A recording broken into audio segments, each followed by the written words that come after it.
We're broadcasting live. Thank you. Good morning, everyone. This is the Town of Mono Council meeting on January 28th. The meeting is being conducted both in chambers and by means of electronic participation as permitted under Section 238, subsection 3.1 of the Municipal Act 2001 as amended, and the Town of Mono Procedural Bylaw 2020-42. If you've downloaded the agenda from the website, you know how to watch the meeting as it progresses. The meeting is being recorded and broadcast as we speak. We have a quorum. The Mayor, John Creelman, will be here in about an hour, and we have Councillor Capes online, and the other three of us are sitting here. For those in the galley, the emergency exits are at the back of the room. If any member of council has a pecuniary interest, you can declare it now or at any time in the future. And Councillor Davey, if you'd give the land acknowledgement, please. Thank you, Deputy Mayor Nix. We would like to begin by respectfully acknowledging that the Town of Mono resides within the traditional territories and ancestral lands of the Tionotante, the Attawandaron, the Haudenosaunee, and the Anishinaabe peoples. We also acknowledge that the Town of Mono resides within the treaty lands named under Treaty 18, the Nottawasaga Purchase of 1818. These traditional territories upon which we live and learn are steeped in rich Indigenous history and traditions. It is with this statement that we declare to honor and respect the past and present connection of the Indigenous peoples with this land, its waterways, and resources. Thank you. Our first motion is the approval of the agenda. Do I have a mover? Manklow and seconded by Davey. Any questions or comments? All in favor? That passes. The next motion I have is the approval of the minutes from the last meeting. I can't vote on this because I wasn't at the last meeting. So we need a mover and a seconder. Manklow, Capes, all in favor. That motion passes. Now we have a proclamation, and Councillor Manklow will read it. This is the Not-for-Profit Appreciation Week. Whereas Non-for-Profit Appreciation Week is an important opportunity to say thank you to a sector that goes above and beyond in supporting vulnerable people and strengthening communities. And whereas the diversity of nonprofit programs, including food security, housing, mental health, support for seniors and caregivers, child and youth development, sports and recreation, faith, the environment, arts and culture, services for people with disabilities, community health care, counseling, and more, immeasurably enhance our quality of life. And whereas, unbelievably, there are more than 150 charities and nonprofit organizations serving families and individuals throughout Dufferin County, including Mono, and whereas the people who work at our community nonprofits are known for their dedication, their skill, their compassion, teamwork, and leadership, and have always been there when we have needed them the most. Now, therefore, I, Ralph T. Manklow, on behalf of Council, do hereby proclaim February 10th, 2025 to be Nonprofit Appreciation Week in the Town of Mono, and encourage all residents to show their appreciation to the people who work in our community's charities and nonprofits. Now, if you just cross out the name at the bottom and sign that, I'd appreciate that. Thank you. We now come to public question period, and I'd just like to make an announcement. Elaine is waving. Oh, sorry, Elaine, did I miss you? Yes. Thank you very much. I just want to thank Council for making that proclamation, and also to just maybe put a gentle suggestion out there that the $200 coming from Queen's Park pre-election can be donated to any of the not-for-profits and charitable organizations that we have that do support Dufferin County. And so if it's within your means, take your $200, give it to one of those charities, and you'll get a tax receipt as well. So I just want to put that out there. Thank you. Excellent suggestion. I like that tax receipt. Somebody else? No? Okay, we go to public question period now. But before we take questions, I just would like to say that we have a draft gun discharge bylaw in the works, and I've been getting some emails on it. And I don't know if there's any questions on that subject today, but I'm going to suggest we don't ask questions on that subject today because we're going to have a survey of residents and then we're going to have a public meeting. And it would be best to put all questions on that subject in one meeting where everyone's listening. So other than that subject, Mr. Simpson, were there any questions submitted online? No, Deputy Mayor Nix, no questions were submitted online in advance.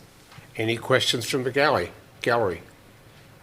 Well, that was short and sweet. Okay. Oh, yes. I don't know if I have a question as much as a comment, but it could wait till the end. Come up to the front, use the If microphone. you have, This is question period. just ask it and I'll tell you if it's a question. Come on up and push the button.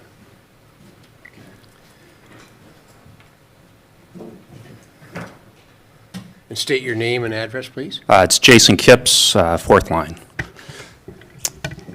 I guess, so, Oh, push the button. Push the button. Red light. There, gotcha. That's it. So appreciate the opportunity to be heard. And I think actually being in a council position is a very challenging job. I think you have a very challenging job in front of you, and as does Elaine. And I think you're in a position where you're having to mitigate two very different lifestyles in our community. And I think this is a thankless job that you're involved in. And I just want to acknowledge and appreciate that. I think that this council has passed a lot of bylaws recently. We had the fireworks bylaw. We have this gun bylaw. We have potentially the bylaw coming up around rental properties and short-term rentals. And I appreciate the impetus behind this, but I also feel like a lot of these, we already have rules, we already have laws in place. The firearms being one of them, where we have legislation already to restrict how firearms are used in this province. And I'm just a little concerned, and I recognize, having had an opportunity to speak with Councillor Capes about this, and about the impetus around trying to bring more awareness to the safe use of firearms in our community, which is getting more and more populated. I think that makes a lot of sense. But I also know that we don't pass bylaws. For example, if we wanted to bring more awareness to speeding, we don't pass a bylaw around speeding. We already have legislation on the books that governs speeding. And I'm just a little concerned about the impetus behind more and more bylaws that restrict how we use our properties that weren't already in place. I'm a newcomer to Mono. I've only been here for about 15 years now. And a lot of these bylaws weren't in place then. So Jason, this isn't actually a question that I'm hearing. It's a political statement you're making. It's very nice, but this period right now is for questions. Did you have a question? well, my question is, what other bylaws then are in the works and being considered in the future? And and when it comes to the bylaw, for example, around short-term rentals, has there been consideration in terms of the additional tenant rights that kick in when you have a longer rental? I think it's a period of 10 days, because there are certain situations in place provincially that, that should be considered when, my mother, for example, rented out her place, short-term rental, for more than 10 days. Tenancy rights kicked in, and that person never paid any rent, and she almost lost her home, and it took a year and a half to get that tenant out. Okay, Jason. I came on, I said to you, I wasn't sure if this was a question or a comment, and you told me to come up and speak, so here I am. That's right, to find out if you had a question. Yeah. Now, I've heard one question, okay? Can we answer that? Yeah, that'd be great. And then we'll deal with all your other comments at some other time, okay?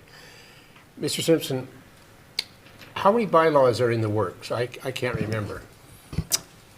Let's see, so we have, on the list of unfinished Yeah. council business, new site alteration bylaw, large residential homes planning, which would be an amendment to the zoning bylaw, the noise bylaw, bylaw. the discharge of firearms bylaw, potentially a short-term rental accommodations bylaw, which would also, of course, include a licensing provision if such a bylaw were to go forward.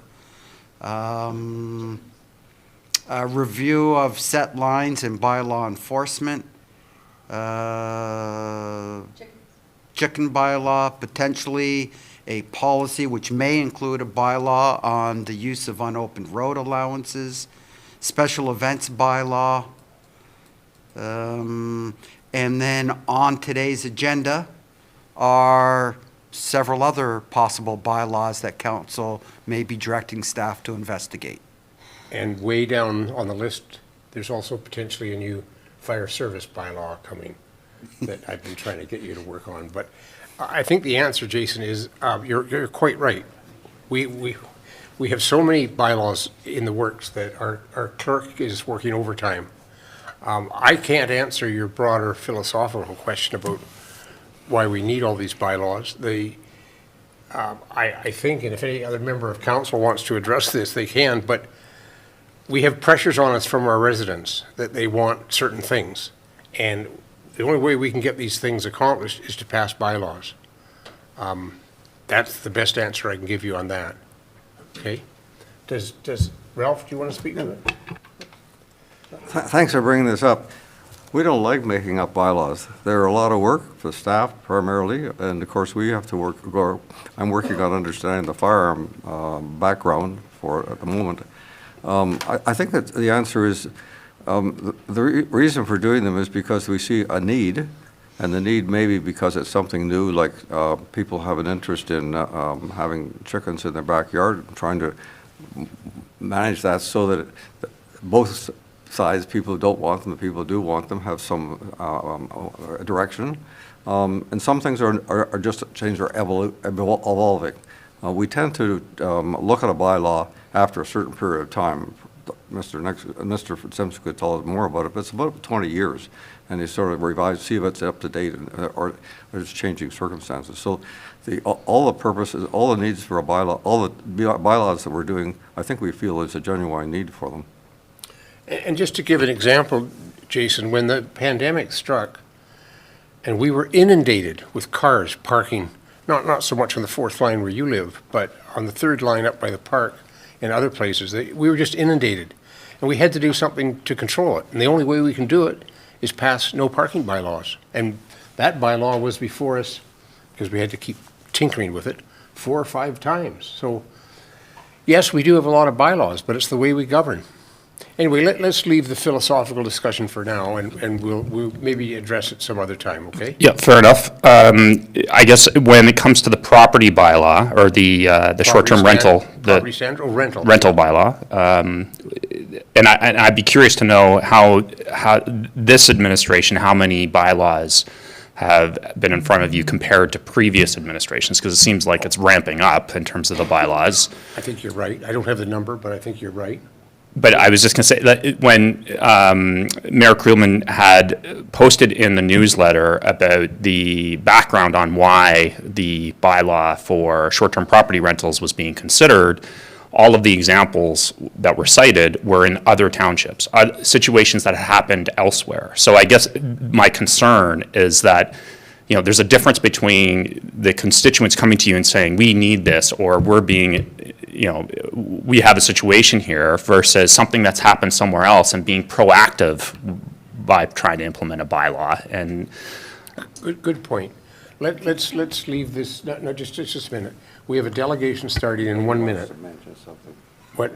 Elaine wants to. Oh, Elaine, sorry. Hi, Elaine. Who brought that bylaw? Okay, Elaine and then Melinda, and then we'll have to close this off, okay, Elaine? Okay, thank you, and thank you, Jason, first for coming out, because I know some of the roads are not, you know, nice to travel on with the wind that was going on. So I appreciate that you came, and the short-term rental, it didn't just come up, so we used other examples from other areas, but the complaints were coming to council members about what was happening in certain areas within Mono. I had, I don't know, 4 or 5 different people contact me to say that they were unhappy with people buying up properties that they weren't living in, and they're just turning them into basically verbos, not, you know, and so people were just doing whatever they wanted and not aware of our bylaws. And so this, we did look at other, we always look at other municipalities to see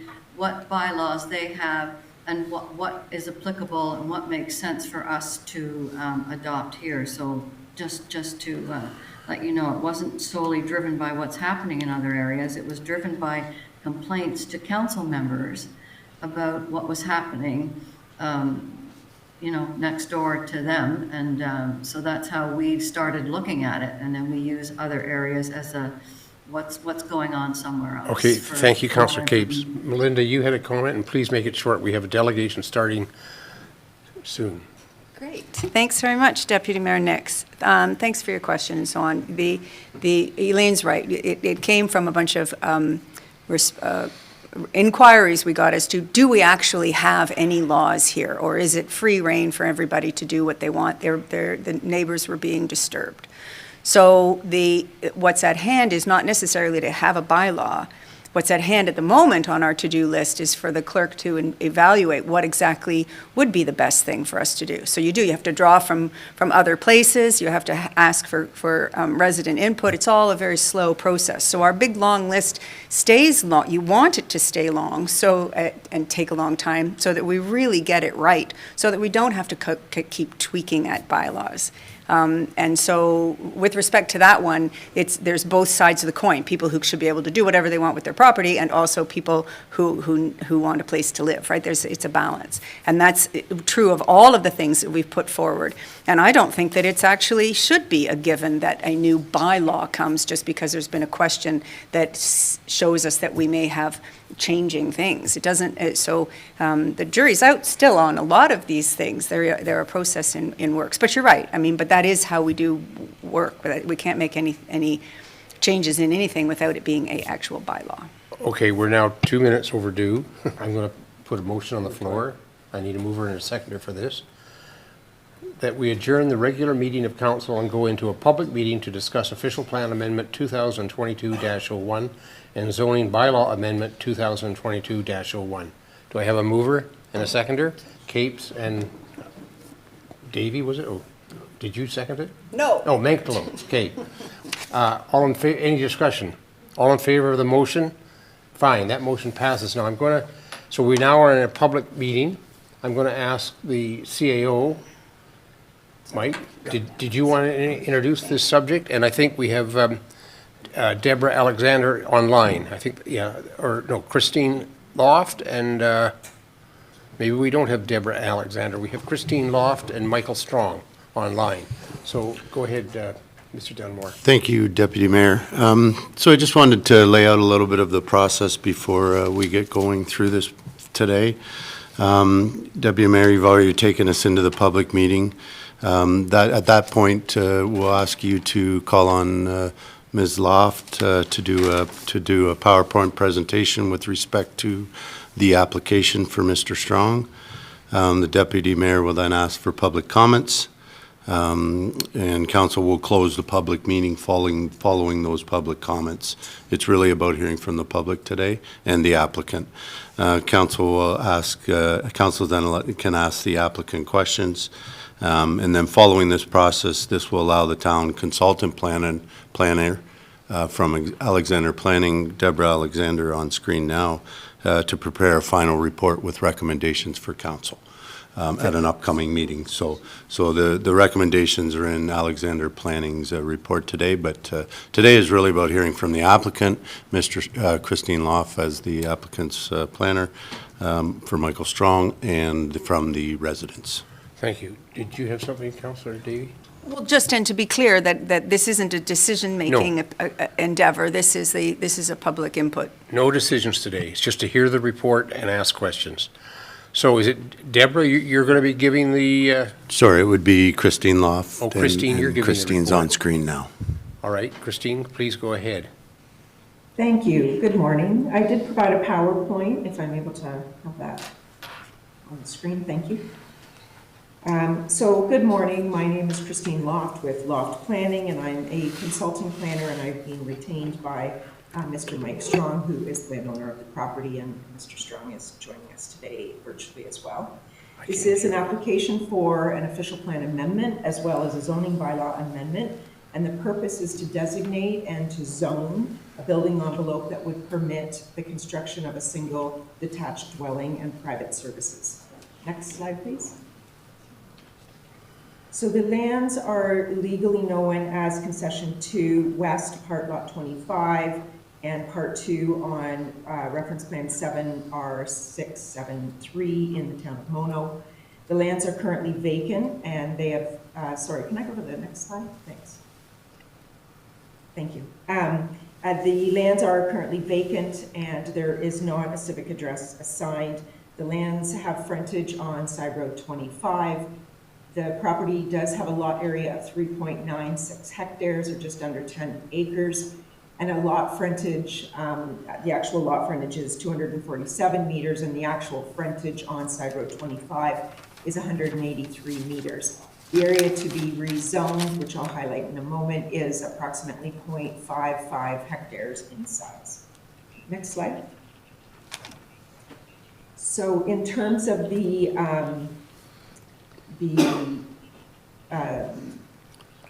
site location, sorry, there is an aerial coming up, but it's maybe a little slow. So to the west is Blind Line, several rural properties, as well as woodlands and rural lands. To the east is Highway 10, and a mix of rural and agricultural lands, as well as woodlands. To the north are rural properties and woodlands, and then to the south, heavily wooded lands and rural properties. Next slide. So the proposed official plan amendment is seeking to amend the town of Mono official plan to construct a single detached dwelling as well as private services and laneway and access to Side Road 25. So the actual amendment is to redesignate a portion of the lands from the environmental protection 1 designation to the rural designation to permit the development envelope, and the building envelope will then allow for a single detached dwelling, any accessory structures proposed, laneway, private services, and this is all completed as per the environmental impact study that was prepared by Azimuth Environmental. And again, that building envelope, which is irregular in shape and hatched on the screen, is approximately 0.55 hectares in size. Next slide. And the proposed zoning amendment, so this schedule mimics the official plan schedule, and the amendment would propose to rezone a portion of the lands from the environmental protection zone, or the EP zone, to a rural A zone to permit the development envelope. And this building envelope will include the single detached dwelling, private services, laneway, etc., as per the environmental impact study. Next slide. So as part of the technical studies that were required from early pre-consultation, an environmental impact study was required, and that was prepared by Azimuth Environmental. A site grading plan was required and provided by J5 Developments Limited, as well as a planning report, which my office prepared. And we also prepared the draft amendments, including an OPA, as well as a zoning bylaw amendment. With respect to the overall file, we did pre-consult on this file in March of 2021. In January 2022, a formal submission was made, and so that time frame was primarily for the preparation of the environmental impact study, which does take some time. In January 2024, an additional OPA application was submitted, and this was at the request of the town. And within this time period, we have provided 4 response submissions and have had several meetings with the town as well as the MBCA. And Azimuth has completed extensive reporting and responses to both peer review that the town had prepared, as well as MBCA comments. So the municipal comments that have been raised have been primarily concerned with sightlines, and the MBCA comments have raised concerns with the location of the entrance. So we have tried to find middle ground. We did have a meeting with the town and the MBCA in July of last year, July 2024. And what's before you today, we feel is, was presented at that meeting and is generally, the middle ground, taking into account the comments received from the town as well as the MBCA. So the middle ground we feel, and I'll show you a moment on the drawings, but pushing the entrance as close to the west lot line as possible, which is what the town has requested, while at the same time keeping the entrance outside of the wetland, which of course is what the MBCA is requiring. So we have proposed the entrance just outside of the wetland boundary, but maintaining an average buffer of 24.4 meters, which provides an entrance as close to that west lot line as possible. And next slide. So there's two drawings I'll provide to you today. This one's the whole property, and maybe not so clear for you to see, but the next slide will be zoomed into the building envelope. So there were two key drawings, which you're going to see from the environmental impact study, which have really been the basis of all of our discussions and ultimately is what the official plan amendment schedule and zoning bylaw amendment schedules are based on. So this is the drawing taken from the environmental impact study and has really been the final plan following our last meeting with the town and the MBCA. You can see there are several ELC communities on the property and they are colored and labeled. So the FOC M4-1, which is the building envelope area, and this represents cedar coniferous trees. And then the areas that are designated and zoned for continued protection are the SWM6, FOM8, and FOCM4-1. And so, yeah, you can see those on the drawing. And if you're probably looking at your own agenda, you can see them a little more clearly. So the FOCM4 and the FOM8 are considered upland communities, and the SWM6 is considered the wetland category, which is the general greenish or bluish green color on the screen. And so that entire area is proposed for continued protection. Next slide. So this next slide is the same visual, it's just zoomed in more to the proposed building envelope. So the area for the building envelope is basically outside of the blue shading. It is irregular in shape because it does follow the established wetland as well as the buffer areas. So the location of the septic system, which you can see in the front yard, this has been relocated after discussions with the MBCA. This is the preferred location that the MBCA has requested, and it allows the buffers to be maximized to the east, south, and west of the proposed house. The laneway is located, you can see the laneway on this drawing. It is located west of the house and the entrance onto 25th Side Road. And the laneway is adjacent to the wetland area, which you can see because it's just outside of the blue colored area on the west side. The average wetland buffer is 24.4 meters. The labeling does depict all of the buffers. And the buffers range, of course, where the laneway connects to Side Road 25. The buffer is very limited to 2.2 meters. But then the remainder of the building envelope provides much greater buffers, including a sort of working west to east, 29.9 meters, and these are all labeled on the plan so you can see them, 16.5 meters, 33 meters, and then just over 40 meters on the east side. And the shifting of the septic system has provided for that greater setback on the east side, providing us the 24.4 meter average. There is a limit of tree clearing that has previously taken place, and the protection area represented on this plan is generally along that line. And so therefore continued protection of the limit of those trees. And again, this is labeled by somewhat of a squiggly line if you're looking at this plan. And just, if you can see the small yellow squares on this plan, those represent soil core sample locations that were completed as part of the preparation of the environmental impact study, as well as the soil, the lot grading plan. Next slide. So I just have a few photos, and I'm sure you all know these roads better than I. So just some photos of Side Road 25, the west corner of the property, and then on the right-hand side facing east from the property. Next slide. There's just two more photos, generally the extension of Side Road 25, either way from the property. And next slide.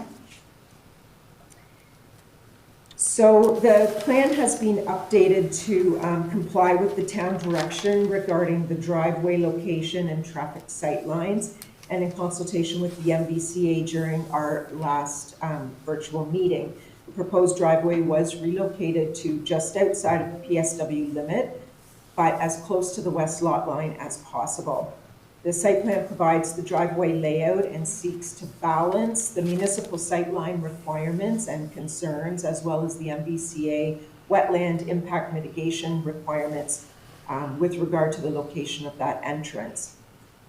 The site plan does maintain a 24.4 meter wetland buffer. This is averaged, and so we are providing a range of buffers on the property. The building envelope is wholly outside of the PSW, and that PSW limit that was identified on those plans was delineated by the MVCA in a site visit which was held in 2022, and the MVCA has been satisfied with that mapping as the latest comments in our latest virtual meeting. So there are proposed mitigation measures that would be required to be fulfilled, and that includes the completion of the erosion and sediment control that's identified on the site grading plan, which is included as part of this submission, but ultimately the drawings that I showed you overlaid that lot grading plan. So the silt fence is identified on that plan and would need to be established prior to any site works on the property, as well as the preparation of a edge management plan, and this would include installation of any appropriate native plantings within that buffer area. And this would be a condition of approval. And of course, prior to any permit, a building permit and MVCA permit would be required. And last slide, please. So just in conclusion, in my opinion, the application is in keeping with the Planning Act and is consistent with PPS 2024. The application does conform to the County of Dufferin official plan and conforms to the Town of Mono official plan as we are proposing the amendment, and the application generally conforms to the town's zoning bylaw amendment as per the amendment we have requested. Those are our comments. We do look forward to continued work with staff in providing any response comments to questions that the committee may have, or comments from the general public, and those are my comments. Thank you. Okay, thank you. That's quite a bit to absorb. Do any members of council have questions? Yes, Councillor Manklow. On July the 8th, 2022, Burnside gave us a report which was fairly negative. Has there been an upside has there been an update from Burnside on that report?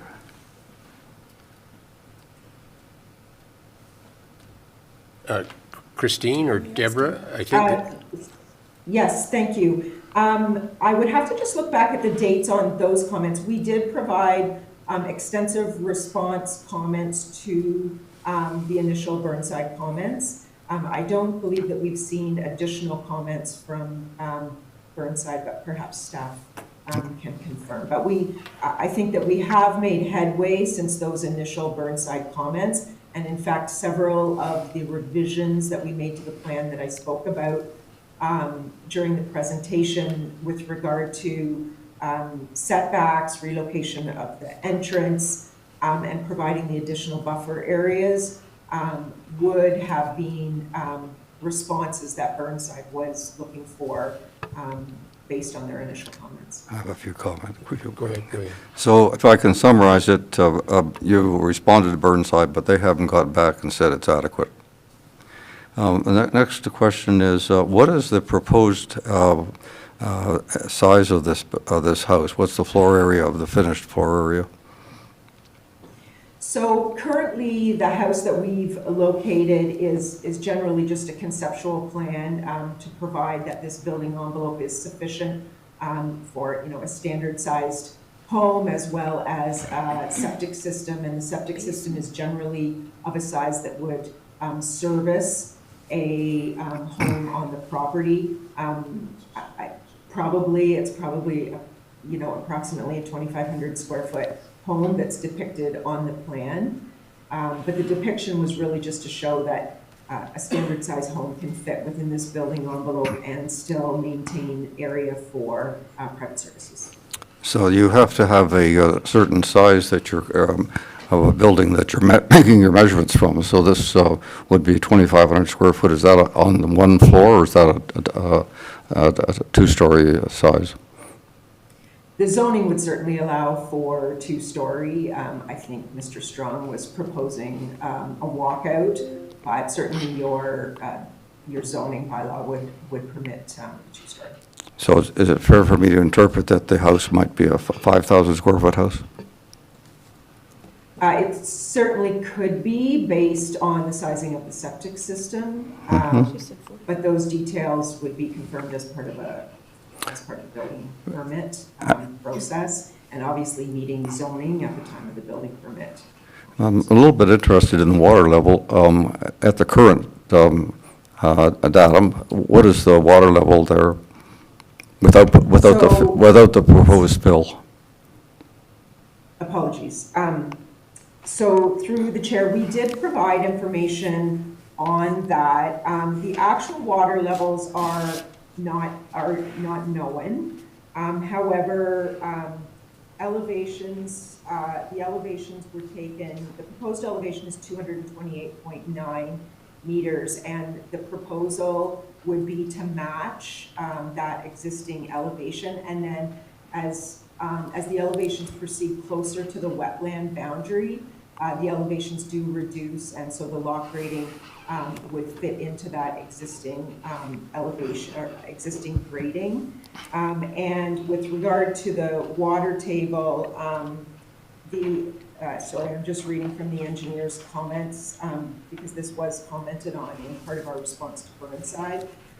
The proposed engineering assumes to remove approximately 0.2 meters of topsoil, and it's anticipated that the septic system would be, the design presented will ensure the septic filter bed is 0.9 meters above the water table.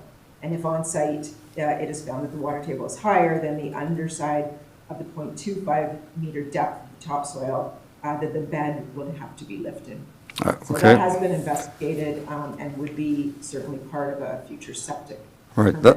Thank you. That sort of helps me because you can't put a septic bed in and below the water table, obviously. You also mentioned that you're bringing in fill. How much fill do you estimate you're going to need? I don't believe that calculation has been completed just yet. I don't believe that's been calculated yet, although it is minimal because the proposed grades are very similar in each location to the existing grades. Okay. I have one last question. It's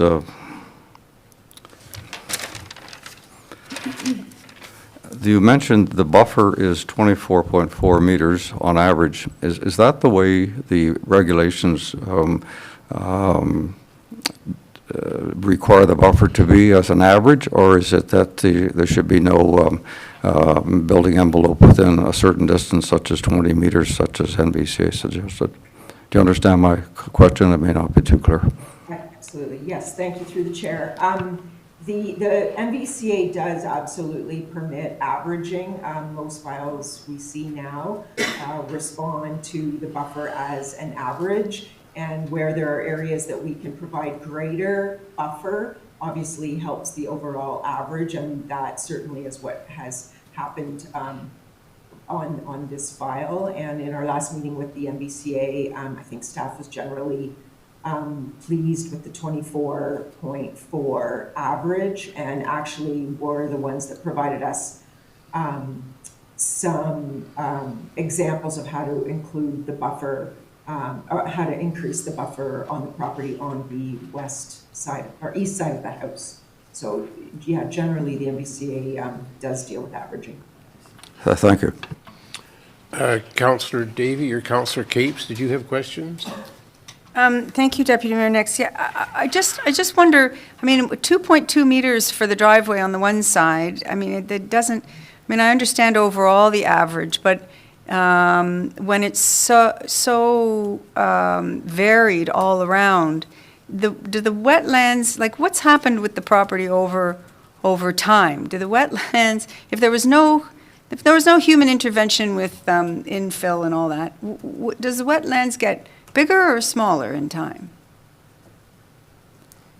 Through the chair, well, this mapping is relatively recent mapping. The MBCA visited the site, staked out the wetland.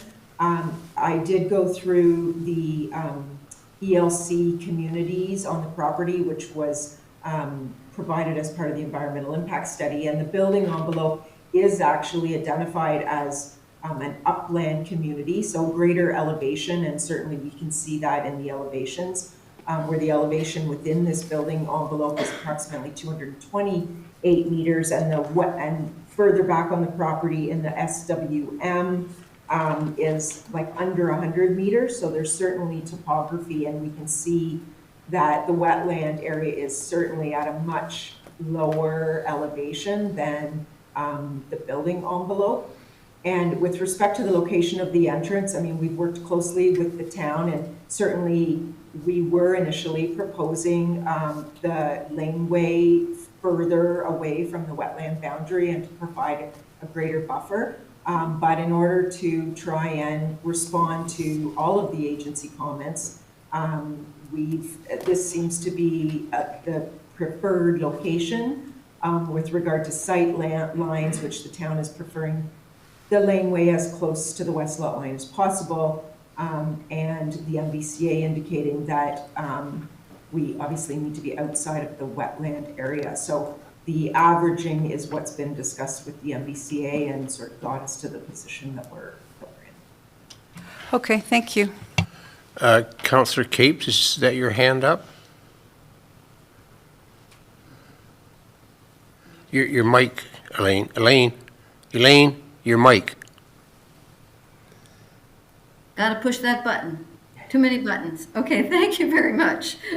Thank you for the presentation. So I know I read throughout the report that, you know, providing there's no negative impact on natural features, et cetera, et cetera, et cetera. That was mentioned all over the place. So you're saying that there was an environmental assessment done that demonstrates there is no negative impact? Through the chair, yes. So Azimuth Consulting prepared an environmental impact study. It was based on the terms of reference that the MBCA approved. Azimuth and the MBCA completed a site visit in which the wetland boundary was staked by the MBCA staff, and then the environmental impact study was completed based on that terms of reference as well as the wetland staking by the MBCA. And Azimuth, I'm a planner, not an environmental consultant, so it's Azimuth that has concluded that based on this building envelope, the buffers provided as well as the mitigation measures being met, that there would be no negative effects. Okay, thank you very much. And a follow-up question, if I could. So I live on a property that's got an environmental protection on it, and you can't see water anywhere. But guess what? Our sump pump is going 365 days of the year, no matter what's going on outside. So there's a lot of water under the ground. And so I just want to put that out there, that you're going to need a big sump pump and you're going to need a backup generator so that if you're out and the power goes out, you don't have a house that's flooded away on you. So I just put that out there because that is a wetland, and I guess there was a whole conversation about, I'm surprised that, anyway, the PPS allows that, because they did say no more building on wetlands and stuff like that, so I could be just, I just caution you about, you're gonna need a giant sump pump Okay, thanks, Councillor Capes. generator for that. Anyway, thank you very much.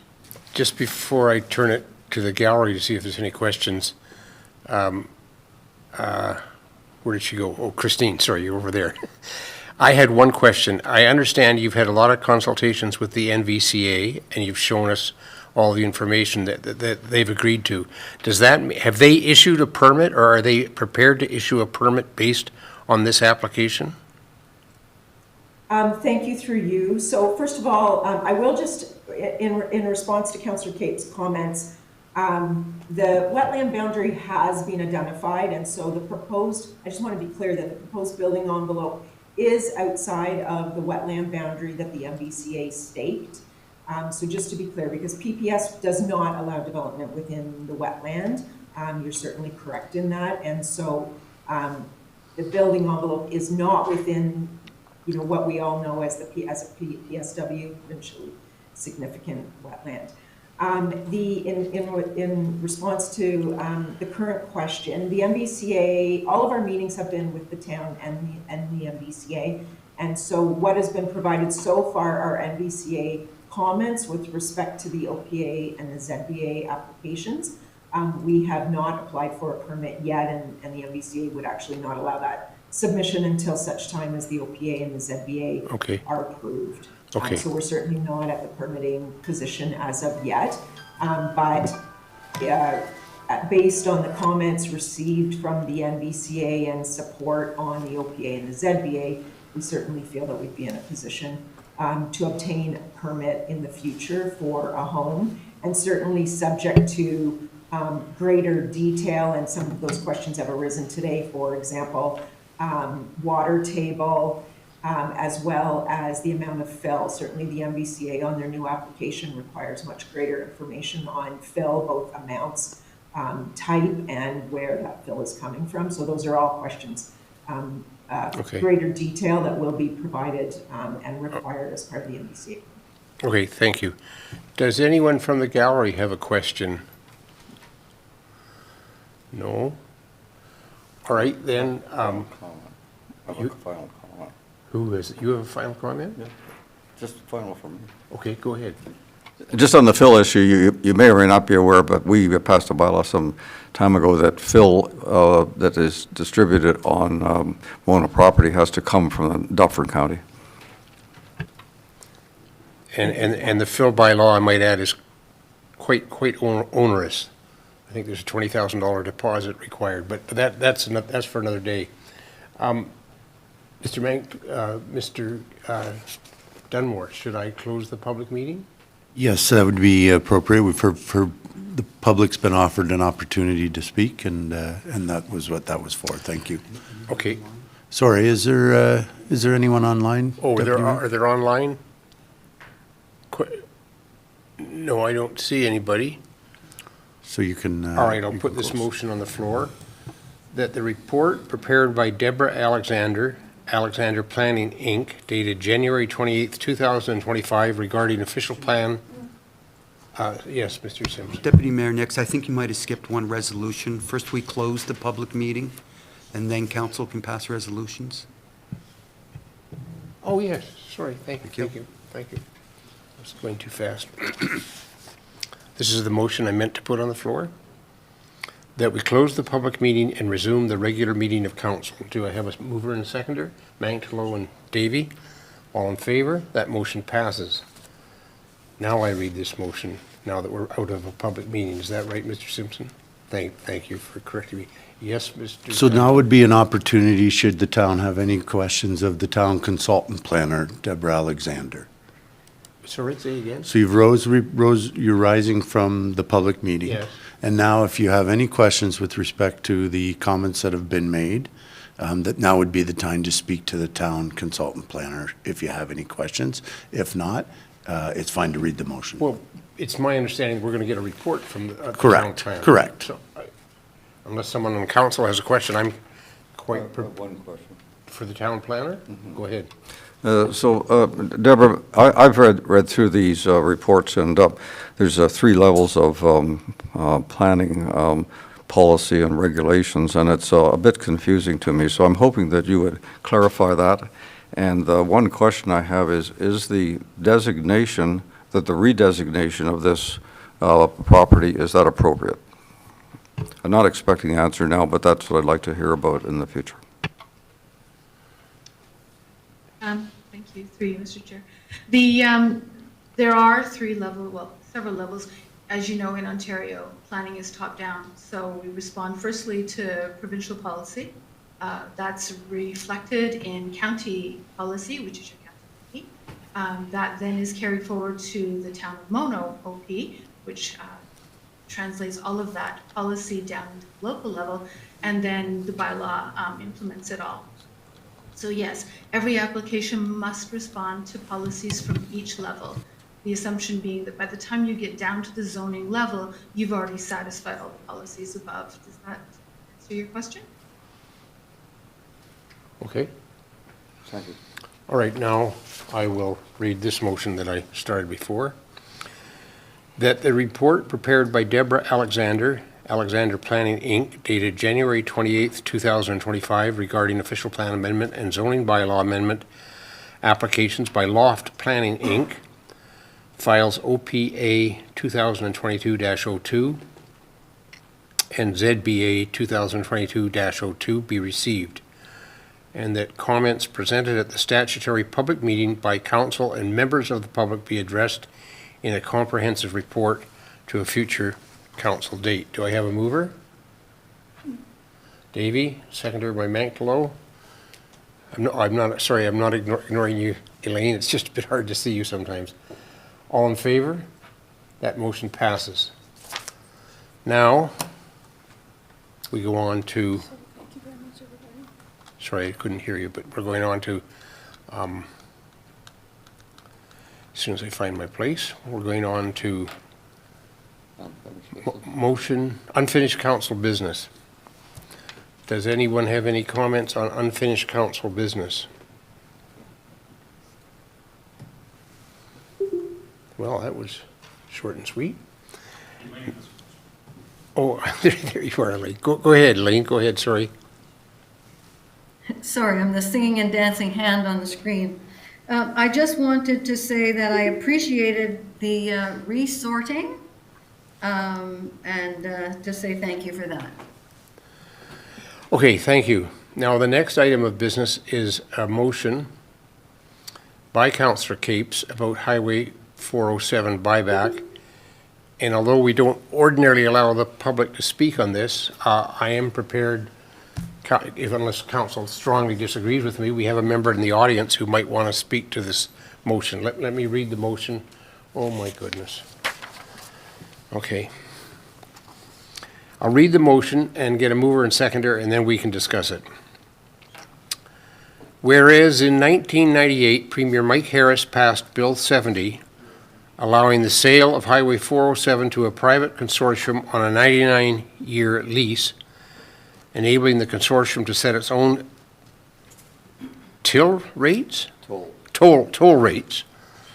And whereas privatization has led to significant toll increases over the years, limiting the use of Highway 407, causing high traffic volumes on other roads and highways, and whereas high tolls disproportionately affect low-income and mid-income residents who rely on the highway for commuting to work, and whereas trucking companies avoid Highway 407 due to tolls leading to high volumes of trucks on other roads, and whereas a Transport Action Ontario study suggests a toll subsidy for trucks could increase truck usage on Highway 407 and reduce volumes on other roads, and whereas toll revenues from Highway 407 currently benefit private entities while residents continue to face high costs and high traffic volumes, and whereas lower tolls from public ownership would increase Highway 407 usage, alleviate traffic on other highways, and generate revenue through increased usage,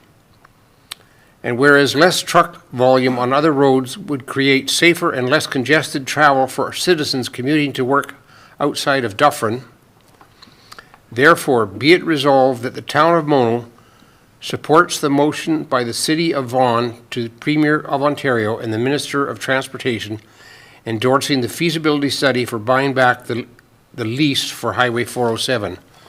Now, can I have Elaine, you move that motion?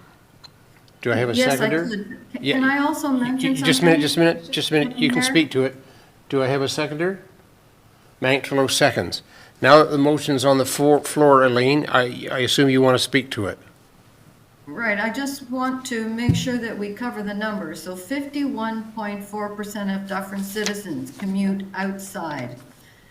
This became a number that was second in the province for those traveling outside their community to work. It's all in the economic development study that was done, or strategy that was, and study that was done by the county.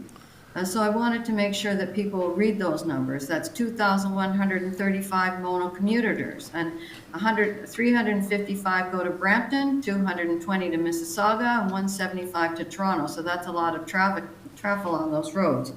The other thing I wanted to mention is that the Atkins-Realis piece of that highway, which is 6.76% of the 407, is for sale.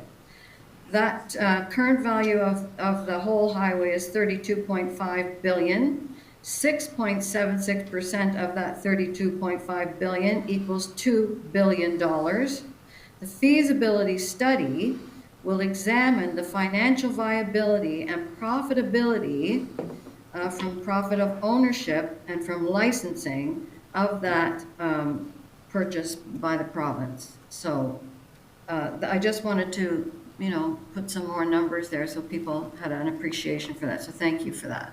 Thank you, Councillor Capes. Now, as I said, I'll allow we have a member of the audience who might want to speak to this. Sharon, if you want to come up and push the little button, go ahead. And please introduce yourself and give your name and address. Hi, good morning, Council. My name is Sharon Somerville. I live on 25 Side Road here in Mono. Happily live on 25 Side Road here in Mono. Yes, I'm very happy that the motion is back at Council and strongly encourage Council to support this motion. It is a study. It will have a certain cost to it, but the opportunity that the possibility of purchasing a percentage of the 407 is really quite significant in terms of lowering toll fees to trucks, encouraging greater use of the 407, and reducing congestion specifically on the 401. And I think it's an opportunity that should not be missed, particularly at this time when our provincial government is looking at tunneling under the 401 to reduce said construction, whereas the greater use of the 407 would do possibly the same thing at a fraction of the cost and disruption of a tunneling project. Thank you very much for your time today. Thank you, Ms. Somerville. Does anyone on council have any comments or questions? Hearing none, there is a motion on the floor. All in favor? To be clear, we're not spending any money. We're supporting Vaughan's idea that somebody else spend some money. We're just Thank you. endorsing, right? That motion passes. We now move on to the bylaw enforcement report, which is quite something. I'm not going to did you want to speak to this, Mr. Simpson, or I mean the numbers are in front of us. Yeah, I'm prepared to respond to any questions the council has, but there's nothing I'm looking to expand on in the report. Yes, go ahead, Councillor Mantlo. I'm asking about, one of the issues we have here is repeated storage of tractor or trailers from tractor trailers on properties, particularly on Highway 10 that's going on right now. Is that under clean yards, or where is that sort of a problem being recognized? Trailers are a difficult one for bylaw enforcement to pursue. The couple that we were successful on, where we were able to argue that they were transport operations, which was contrary to the zoning bylaw, so the charges were laid under the Planning Act. Okay? Our zoning bylaw also does not permit the use of a transport trailer or any trailer for storage. So those were also pursued under the Planning Act. Where you get a rural property owner who may keep 1 or 2 trailers, but is clearly not trying to run a transport operation, is a little more challenging. We are proceeding with those.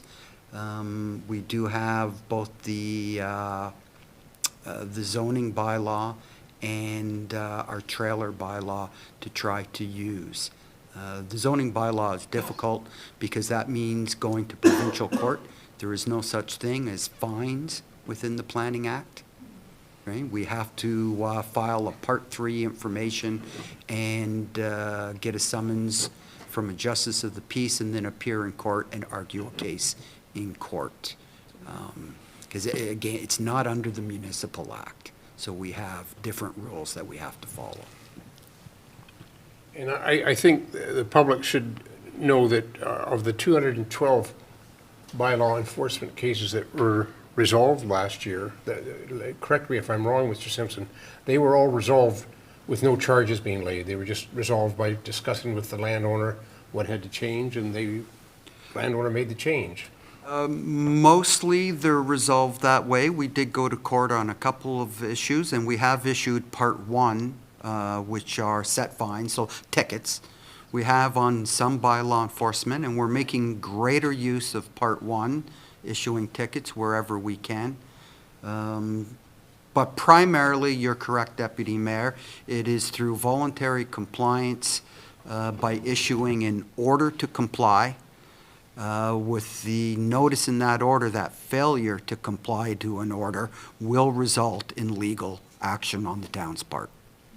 And I think the other thing that public should be aware of is we do have a lot of bylaws. And so we do a lot of regulating, but our bylaws are all complaint-driven.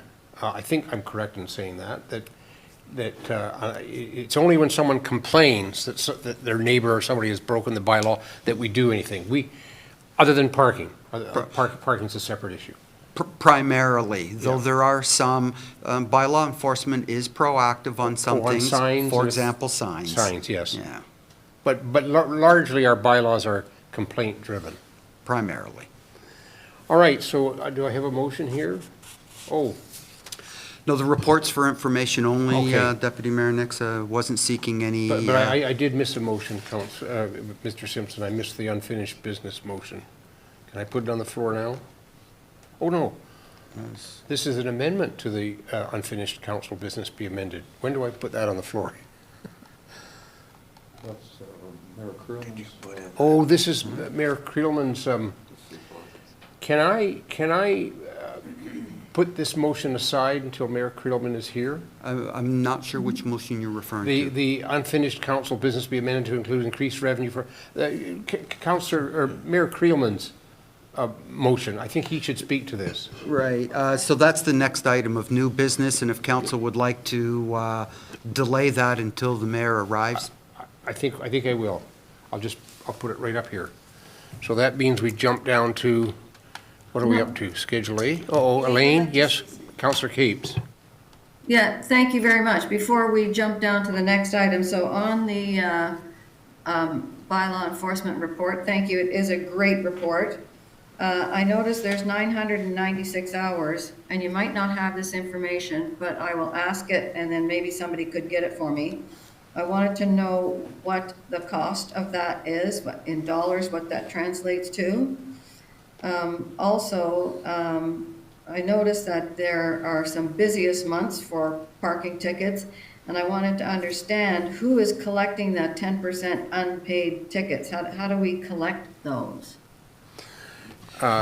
Les, you probably can answer the first part of that question. What was the cost of in doing all this enforcement?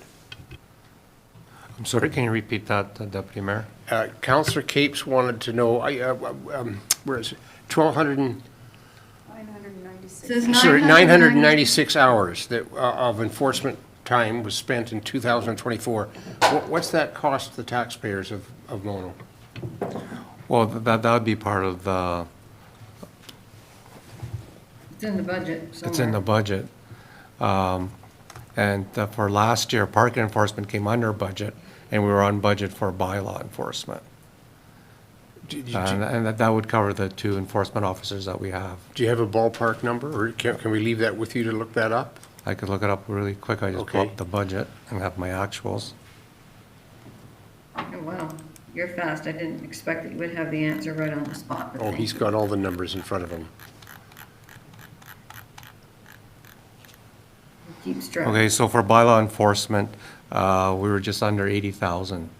$80,000. Between our 2 bylaw enforcement. That also includes the clerk's time as well. That includes the what? The clerk's time, because he manages bylaw enforcement and is administrative Okay. assistant. So $80,000. And the That's second awesome. part of your question, Councillor Capes, was? Was who collects the, like, there's 10% of those tickets that are unpaid, and so who's collecting that? We take those to POA court. Okay. And some of that is collected in POA. Some of it just takes longer to collect, so we do issue notices that tickets are unpaid. We have a process that we follow and to seek payment. If we don't get it, then we take those to court and seek a conviction in court, in absentia, basically. But the bottom line is, once they go to POA, they're out of our hands. Right? Right. It's then up to the province to collect, and if they don't collect, we then seek plate denial through MTO, which is more difficult now that people don't have to actually pay to get a plate. Right? So that's hampered our efforts, hampered all municipalities, the idea that you don't have to pay for a plate. But you're technically supposed to still register, and you Yes. can be denied, though we're not aware of the province enforcing any denials yet, since the fee for plates has been removed. Okay. Well, much appreciated. There was one more question I had that I didn't really understand, a comment that was made about residents not being home.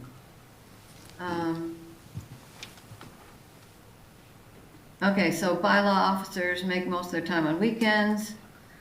It's proven to be effective use as many residents who are unavailable during the week are home on the weekends. I didn't know what that meant. Bylaw officer comes by someone's house at 2 in the afternoon and they're at work, they may be Oh. home at 2 in the afternoon on a weekend. Okay. Okay. All right, thank you very much. I appreciate the help. That brings us to Schedule A. Should we proceed or wait for the mayor to arrive? Probably a good time for a little break. Okay, I am going to call a recess of 5 or 10 minutes, or whatever you all feel like. So we're in recess.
We're back live.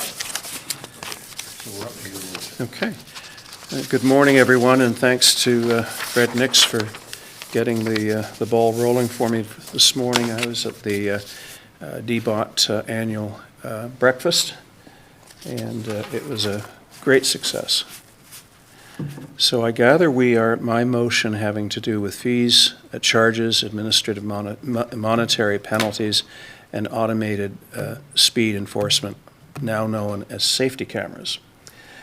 And I'll read the motion, then I'll give you my rationale for it. That the unfinished council business be amended to include the following: increased revenue for Mono, that staff review all fees and other revenue opportunities for the town of Mono, and that such review be presented to council at the earliest opportunity, given a high priority. Administrative penalties sort of goes hand in hand with new revenue opportunities, that staff and council work towards creating an administrative penalties process for such things as Part 2, POA charges, parking offences, bylaw infractions, and future automated speed enforcement charges, in other words, safety cameras, and that this initiative be given high priority. And number 3, automated speed enforcement safety cameras be introduced to roads in Mono, including Dufferin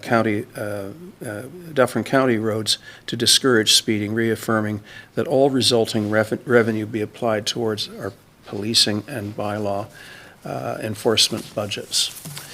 And I think that it goes without saying that staff is probably going to be working on the whole issue of revenue and maximizing our opportunities there. However, hand in hand with that would be a migration to administrative penalties, which would allow us to set fines as opposed to be at the mercy of the regional senior judge for POA matters, and automated speed enforcement. It's being introduced in Shelburne, Grand Valley, and I believe Amaranth as well, and I think Orangeville is very close to it. And I would hope that we could work with one of those communities to tag along. So that's the rationale behind this motion. It's not that we do these things, it's that they go on the list to be done. Fred? Do we still need community safety zones to do the speed cameras? Yes, at the present time, we do.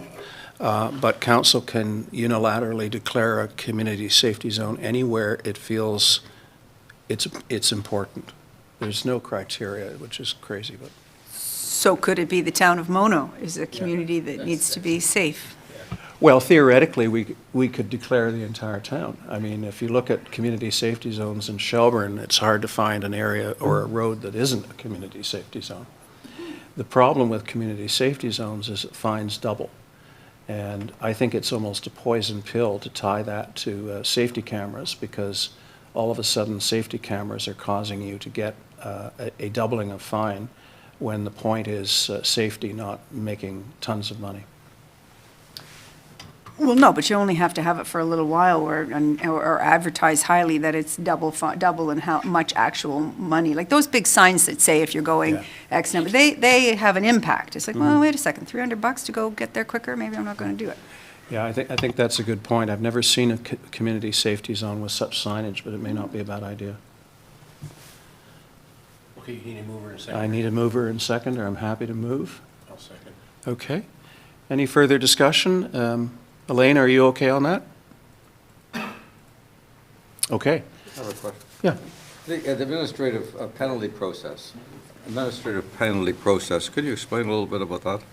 Okay, so right now we have provincial offenses and provincial offense fines for bylaws, as an example. We have to get permission of the regional senior judge to set the fine level for the so-called Part 3 charges, which are the usually things like zoning. You know, when we charge somebody with a zoning infraction, and the parking has to be a fine that is approved by the regional senior judge. Administrative penalties allow us to set those fines at what we think is the appropriate level. Most municipalities are heading in this direction. City of Toronto has already adopted administrative penalties. It's been tested in the courts, and the courts have upheld that process. Okay. Is there anyone opposed to the motion? Motion is carried. Michael? Thank you, Your Worship. So moving it to the unfinished business, do we step back and look at the unfinished business, or do you want staff to provide the due dates and the deadlines and modify same? I think we've established the priority, and I think if staff can come back, I know Fred's got some ideas on rollout of these things, and we welcome your input. Okay, great. Thanks. Okay, that takes us to Schedule A. Schedule A, issues arising from Schedule A. I don't know whether we've all submitted, I know I haven't, Elaine has. a list. Elaine has, so I'm going to defer to Elaine to start with. Well, thank you very much. So, I can't remember if I had number 2 on there about the fines. But I'm happy that we have a mayor that continues to be persistent and vigilant towards the ministries that need to take responsibility. And there are just some things that I wasn't sure about. Like, they talk about working with the municipalities, that there's a working group. And that the 4 billion wasn't the right number, but I kind of go, okay, so what's the real deal here? So working with municipalities, what does that mean? And what is that $4 billion? And who is this working group? Like, are we part of that? Curiously, when I met with the Attorney General on Monday, he didn't raise any of that with me. But when I got back to Mono, there's the 3-page letter in which these things are spelt out. One of the first things I did was contact AMO and say, do you know anything about a working group? And they are almost as much in the dark as we are. And I'm being kind. Okay, so the response going back to the lovely minister to ask him I for will be happy to respond. The issue of the 4 billion versus 1 billion, that is not a, shall we say, a compelling. They gave us a reason that it may have become cumulative, but all they're saying is it's wrong. Well, it was wrong for about 3 years. If it was wrong, it was up there for 3 years before it was corrected. So I'm not satisfied with the explanation. But then, if it's $1 billion and they can disperse that to municipalities, I'm happy with that. I'd be happier with 4. Right, okay. So if it is in your schedule to make a response, I would be very, very grateful. Happy to. For that. And then number 3, I just want to make sure that as a council member, I am able to... Fred's going to have to step away on this, on conflict. There's no real conflict. I just want to know if I can attend. There is an in-camera session scheduled on that issue. So Okay, so I'll just absolutely. wait till then? Yeah. Okay, thank you. So I just wanted to clarify that on the number 4, on the audit plan, that December 9th was a deadline for the interim audit testing, and I'm presuming that's completed? Yes, we had a couple of field auditors attend the office for that day. They do that every year. They come in December, and then they lay the groundwork down, get some preliminary information so they could move forward with their audit. That's great, and I'm sure they were pleased to be at Mono because they get cooperation, and I like that, so thank you. The number 5, RAC minutes from December 11th. in one place, the minutes recognize seniors as 55 plus, and somewhere else they recognize them as 60 plus. And I wondered, was that just dependent on program, or is that? Kim? Good morning. No, I caught that last night, actually, when I went through the minutes myself as well, and went, oh, one says 60, one says 55. Predominantly, it would be 55 is what we were looking at, and yeah, so anyone 55 and over, we'd love to hear from you. Okay, all right. And then, the minutes made me think of, are we registered with Volunteer Dufferin for volunteers? And are we connected to the Aging Adults County report? I'm sure you are.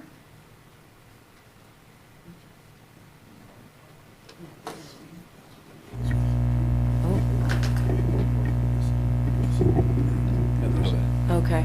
Yes, we are registered with Volunteer Dufferin. And I will check to see, I don't recall the Aging Dufferin one, but we are definitely registered with Volunteer Dufferin. Oh, okay, because, yeah, there is an Aging Adults in Dufferin report somewhere. If you need me to help you find that, I'd be happy to, Kim. Okay, and then number 5 in that report, that meeting notice or minutes. Let me just find it. Oh.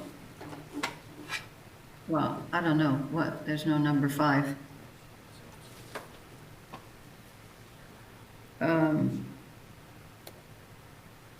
Page 3. Well, my comment was that we offer space for some things, and is that at no fee? I don't know where I lost this now, Kim. What the plan was that we would be, for groups that came forward, such as if there was a knitting group that wanted a place, or if there was a book club that they needed a place, during our non-prime time hours when the halls are predominantly not being used, specifically Mono Center, that would definitely be a possibility that we could open up the doors. And I think you'd see that the plan was to maybe charge $2 or whatever per person that comes in, just to recoup a little bit of the cost. The way we work it with the ping pong club is when they first started, they gave us basically at the end of the year as much as they could from collecting fees themselves. Now, since they've been established, we now collect the fee for the $30 per year for playing ping pong, and that's what we put towards the rental. Okay, and that's great. Thank you very much. And Winterfest, well, I have to say it's sad that I won't be coming in to make big giant pots of chili and chop a million vegetables with Melinda Davy and others. That's too bad, but I get it. You got to keep it simple and go with what people want. So that's great. Anyway, thank you. Thank you. Any other items arising from Schedule A? Ralph? Yeah, I wanted to talk sorry. about number 13. Oh, Okay. sorry, Okay. you want me to stop? Yeah, no, go ahead. Okay, number 13. I was disturbed because what I interpret is that the minister has powers now over the Conservation Authority to just wipe out what they say. Yes. So that made me a little nervous. It's horrible. Well, it's alarming, given the fact that they still have a freeze on the fees. So Yeah. freeze the fees and disregard what they have to say. Great combination. Yeah, I was a little disturbed by that. And then the OMAFRA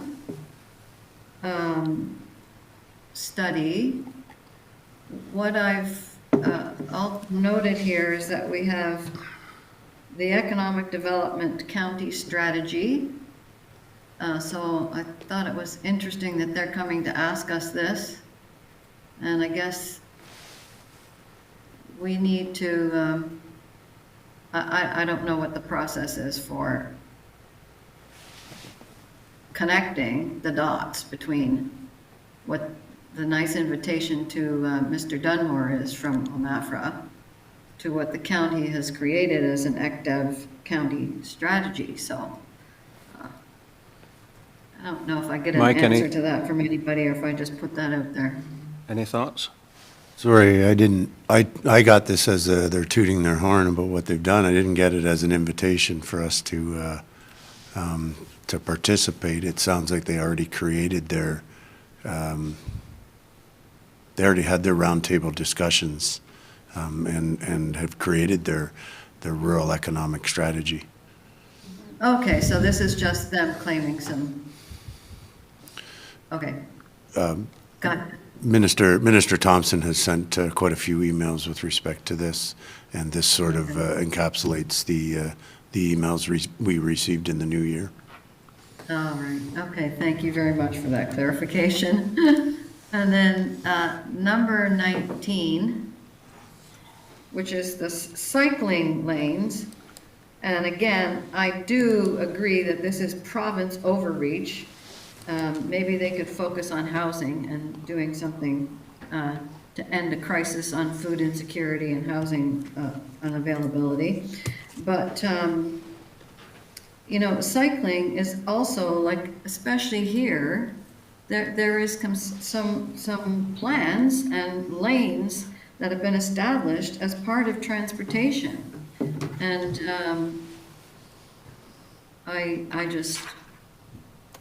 I think we should not accept the province broad brush stroke to say no more cycle lanes unless you come through us. So I don't know what that means. Ralph? Comment. I agree with you, Elaine. I think this is a mistake, and it's going backwards in terms of active transportation. And I think we should either have a motion to support them or a letter to support the town of Aylmer and send it appropriately to the various people. I think, didn't we pass a motion having to do with the City of Toronto? And provincial overreach? I don't remember. I don't remember it either. I don't recall a motion, Your Worship, on specifically on bike lanes. Not specifically. Certainly, we have seen this come before council before. Right. Okay. My memory's faulty. So can we send a letter of support? Certainly, unless we want to do a motion, we can certainly send a letter of support. Supporting the motions Yeah. of the town of Aylmer. Fred? So if council wants to pass a motion along the lines of that council for the town of Mono supports and endorses the town of Aylmer's resolution opposing provincial legislation governing bicycle lanes on municipal roads. Council passes that resolution. I will forward that to the applicable parties. Okay. Do I have a mover? Elaine, So and moved. seconded by Ralph. Any further discussion? Any opposed? Motion's carried. Well, thank you very much. That's my, my review of Schedule A. Thank you. Appreciate it. Who would like to go next? Ralph?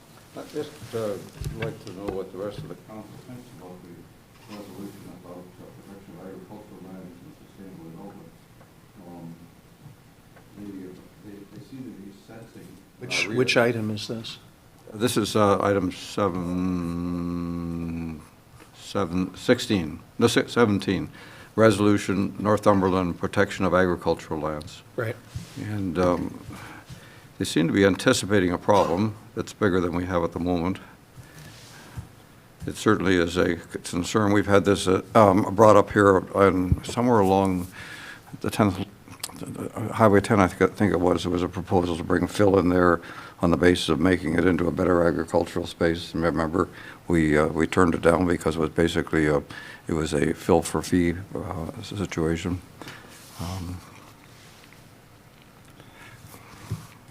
Anybody else interested in this? I'm not sure I mean, they're supporting a motion from the town of Pushlands, yeah. And do we have that motion Yeah, it's attached to the back. over the back? Then I missed that. What about a simple motion that we support the town of Pushlands? I think that's worthwhile. So if council's interested, then I would propose a motion along the lines of that council for the town of Mono supports and endorses the Township of Pushlinks resolution calling on the province to prioritize the protection of agricultural lands. Would you like to move that? Yep, move that, Okay, thanks. seconder? Fred? Any opposed to that motion? Motion's carried. Any other? Okay. Melinda? Anything? Fred, anything? Okay. Elaine? Sorry, I forgot one very important one, which is number 18, which is the resolution from South Huron, Heritage Preservation. And I would like to say that we would like to put a motion forward to support their motion about amendment to the Heritage Act that, you know, as along the lines that they've written. Sorry, I forgot that one. That's an important one. Fred? Council, this is a fairly complex, detailed issue when it comes to, you know, the topics of prescribed events. If I may suggest, if that council wants more information on this, maybe you send this to the Heritage Committee, ask them to undertake a bit of a review and perhaps provide a resolution of advice back to council in lieu of passing a motion here today. Elaine, is that okay? I'd be very happy with that because our Heritage meeting had to be canceled last night. So it was on, you know, it was on the radar. So yes, I'll be happy to take that back to the Heritage Committee and have something come forward. Okay, super. If there's no other issues on Schedule A, I have a motion that we accept Schedule A to this agenda. Moved by Melinda, seconded by Ralph. Any opposition? And that motion is carried. That brings us to reports of members of staff and council. Les, do you have anything for us today? Nothing to report today. Okay. Matt? Thanks, Mayor Creelman. Nothing really to report other than staff are out on roads. Snow. Pushing back, but primarily in the west. So I think we've got ahead of it now. Okay. Kim? One thing I just wanted to say, I'm referring back now to the seniors, the super seniors that we have advertised for. And that's just, I just wanted to bring to council's attention that we do have some super seniors here in Mono that already provide programming, and I just don't want to go without saying that we've got a fabulous group in the Mono Nordic Ski Club, and a lot of those people are seniors that sit on that board and do all of the teaching and programming. So I wanted to give a big shout out to the Mono Nordic Club. I want to give another shout out to our lawn bowlers, our Mono Tennis Club, and our Mono Pickleball Club, and the Ping Pong Club as well. Those are all programs that are predominantly run by seniors. So just a huge shout out to those people, letting them know that their services are certainly recognized and appreciated by the town of Mono. Thank you. Fred, anything to report? I just want to know if council or anyone on council has had an opportunity to converse with MC Squared yet on proposed dates for a town hall meeting. That was left with a conversation between someone representing council and MC Squared to pick some dates. I haven't. Maybe we should reach out and see if they're still interested in the possibility of running that meeting. Do you remember who it was on council? Do you remember who on council we said? No, council Just- didn't we didn't say? assign anyone. It's just it was going to be left for that It would get discussion. back to us, I think, was the way it was left. Right, I'm happy to reach out to them. I did have a conversation probably with Dell to say, have you picked a date yet? Or what are you thinking? So I'm happy if council wishes for me to reach out to them.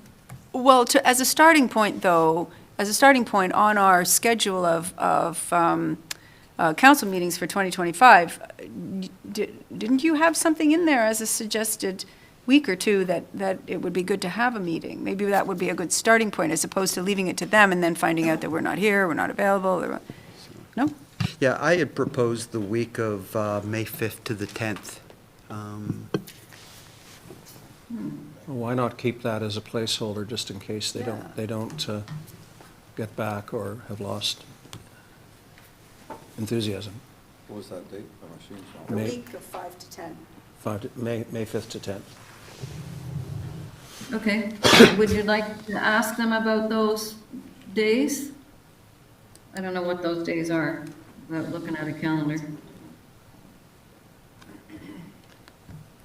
So, I could send Adele an email. okay. All right, great. Yeah, that's Monday to Saturday. Remember last year when we had the meeting and that I ended up attending from my trailer, what's the best time that's going to get the most people out? Is it going to be a Saturday afternoon? Is it going to be a Friday evening? Is it going to be a regular Tuesday morning like right? So that needs to be asked also, even if you pick the date, just what time and, or we land on the week, like which is best for the residents. Yeah, the town hall meetings that have in the past been hosted by MC Squared with invitations to council and the public. And it's kind of like an all candidates meeting, you know, with the questions coming. And those have traditionally been on Saturdays. Okay. We've had a division of opinion on We've had a division of opinion, but regardless, that's the 10th. So that would be the day that May 10th would be of the days that, when you say the week that you put aside, that's really the day that we're talking about if you want to do it on a Saturday, May the 10th. And the issue becomes, and it's the same reason about why we ended up with the Make Mono Shine situation, is that weekends in the spring, if it's crap weather, an indoor talking to everybody would maybe be well attended. If it's awesome weather, everybody's like, ooh, I got my lawn to sort out, and so, you know, you might get a poor turnout, so it's hard to know. We take our chances. Okay. Where were we at? Mike? I have nothing to report at this time. Okay. Fred, anything to report? We had at the county level, we had a committee meeting of the Health and Human Services. One of the items discussed was this latest report from AMO. Let me get the correct title. Municipalities Under Pressure, the Human and Financial Cost of Ontario's Homelessness Crisis. And I just wanted to say that it's quite a striking report, and there's some serious numbers in there. They estimate that in 2024, there was 81,500 people in Ontario who were homeless, and 41,500 of those were chronically homeless. And their numbers, by the way, don't catch everybody. Like if someone's just couch surfing, they don't capture them. We in Ontario, we have 27,000 emergency spaces in municipalities for homeless people. There's over 250,000, 268,000 people on the waiting list for homes. And the average wait time is over 5 years to get a home. I'm not going to go through all of the numbers. I'm just saying I was struck by the report. We have a serious problem. By the way, and Elaine knows this too, we have some county numbers, which I'm not, these are province-wide numbers I'm giving you. I think actually in Dufferin County, compared to some other places, we do a fairly good job. Well, we're not a big attraction for homeless people. They tend to drift on down to Brampton or Toronto. But the point is, we do have a problem. My frustration, and the county has set up a task force on this subject. I hope it produces something. My frustration with some of these reports, including the one done by the county, that they're great reports. They give us the numbers, they give us what is needed in terms of housing, and they give us all this information. They're noticeably silent, though, on what an ordinary council person can do to solve the problem. And I go back to thinking of the two developers that we have before us with big plans, and we sit here almost helplessly. So we're going to have, whatever it is, 550 new $1 million homes in Mono, which doesn't address the homelessness problem at all. And one of those developments, I mean, it isn't just homelessness, it's we need more homes for the elderly. Good. One of those developments has 223-story condo units, just ideal for elderly people. I'm a bit frustrated on the subject. I've sit on this committee, and I wish there was more that we could do, or more that I knew what I could, as a councillor, could do about this problem. You know, we've had one encampment in Deferred that burned down last week. They've had up to 18 encampments in and around Orangeville and Shelburne. Anyway, enough said. I just say that was the meeting I attended, and I was quite struck by this report. Why don't you send us the report?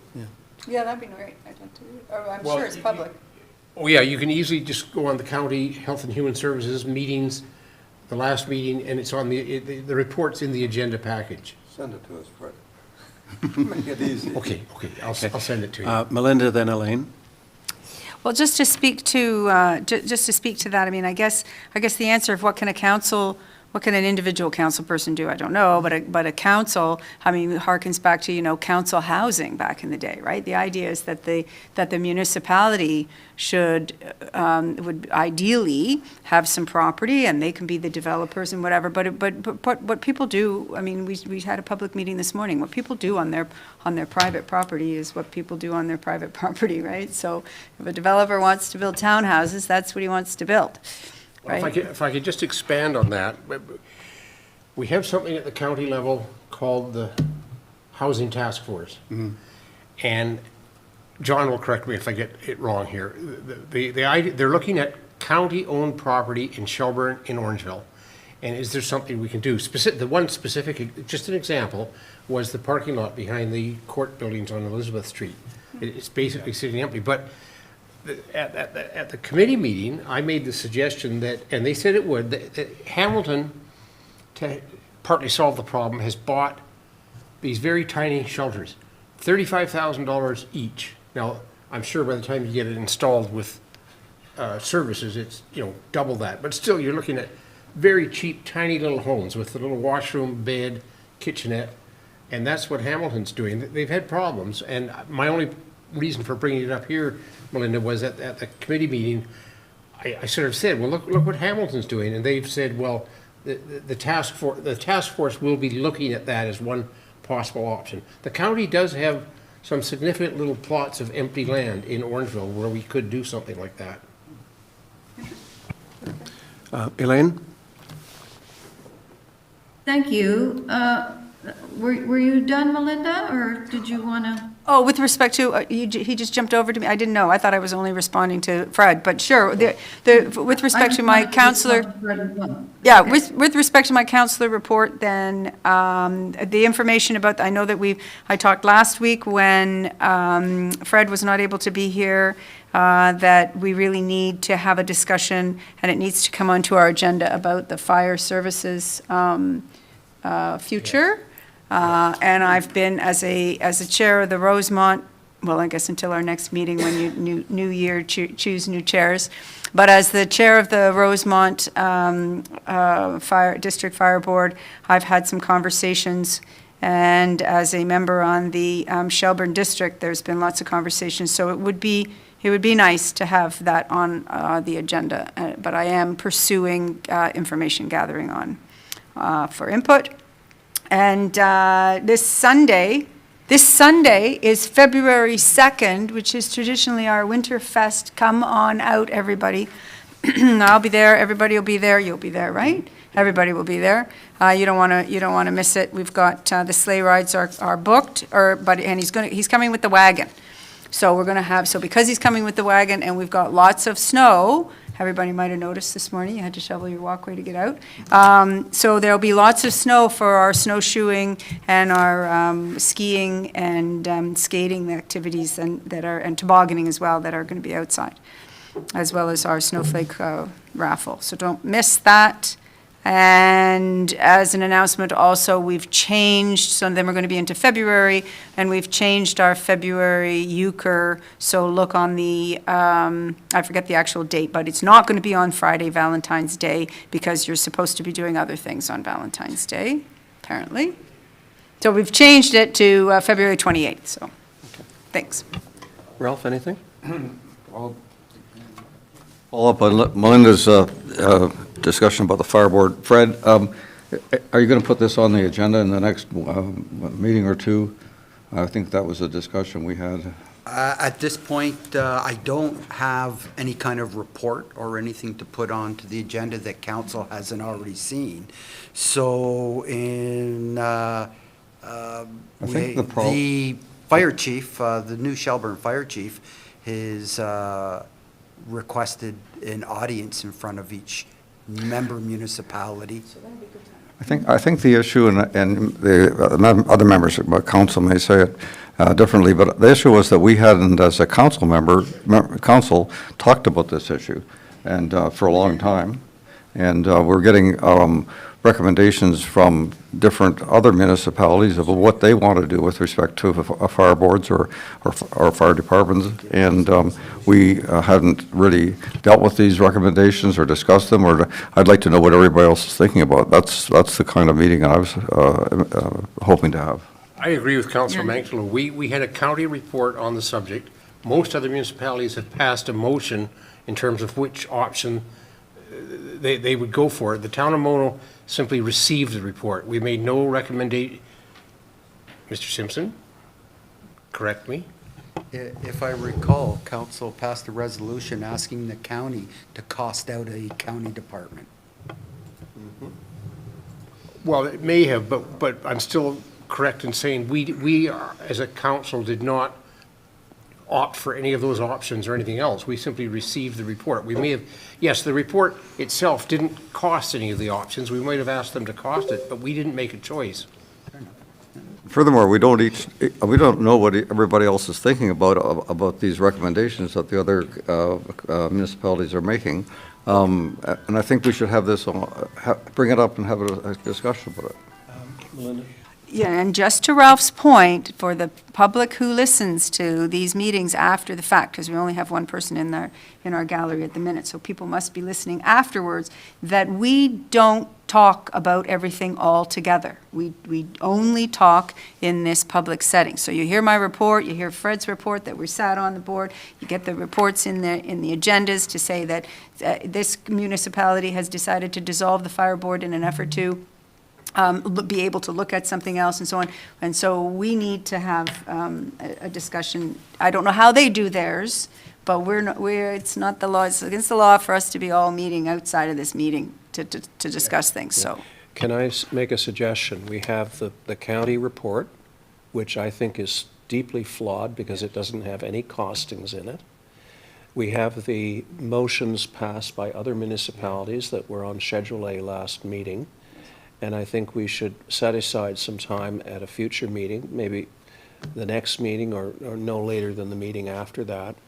And we have a discussion based on those materials. I don't think it's worthwhile commissioning yet another study based on the responses of the municipalities that we've received. We have that information. If we review it, I think we'll all be prepared to talk about going forward. And we have a chair of a fire board with us, which is very helpful. We have Melinda's also on the Shelburne board, which is very helpful. And I think that's all we need to go ahead. Elaine?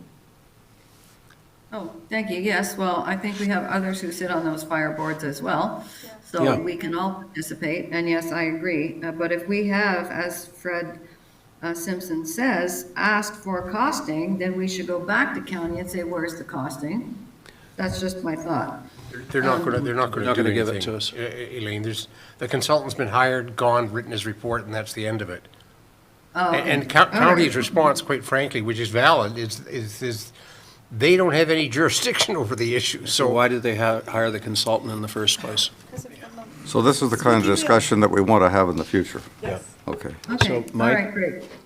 So I wanted to, are we finishing up councillor reports or no? No, I haven't reported yet, and I see Stan Flores is waiting in the wings, so.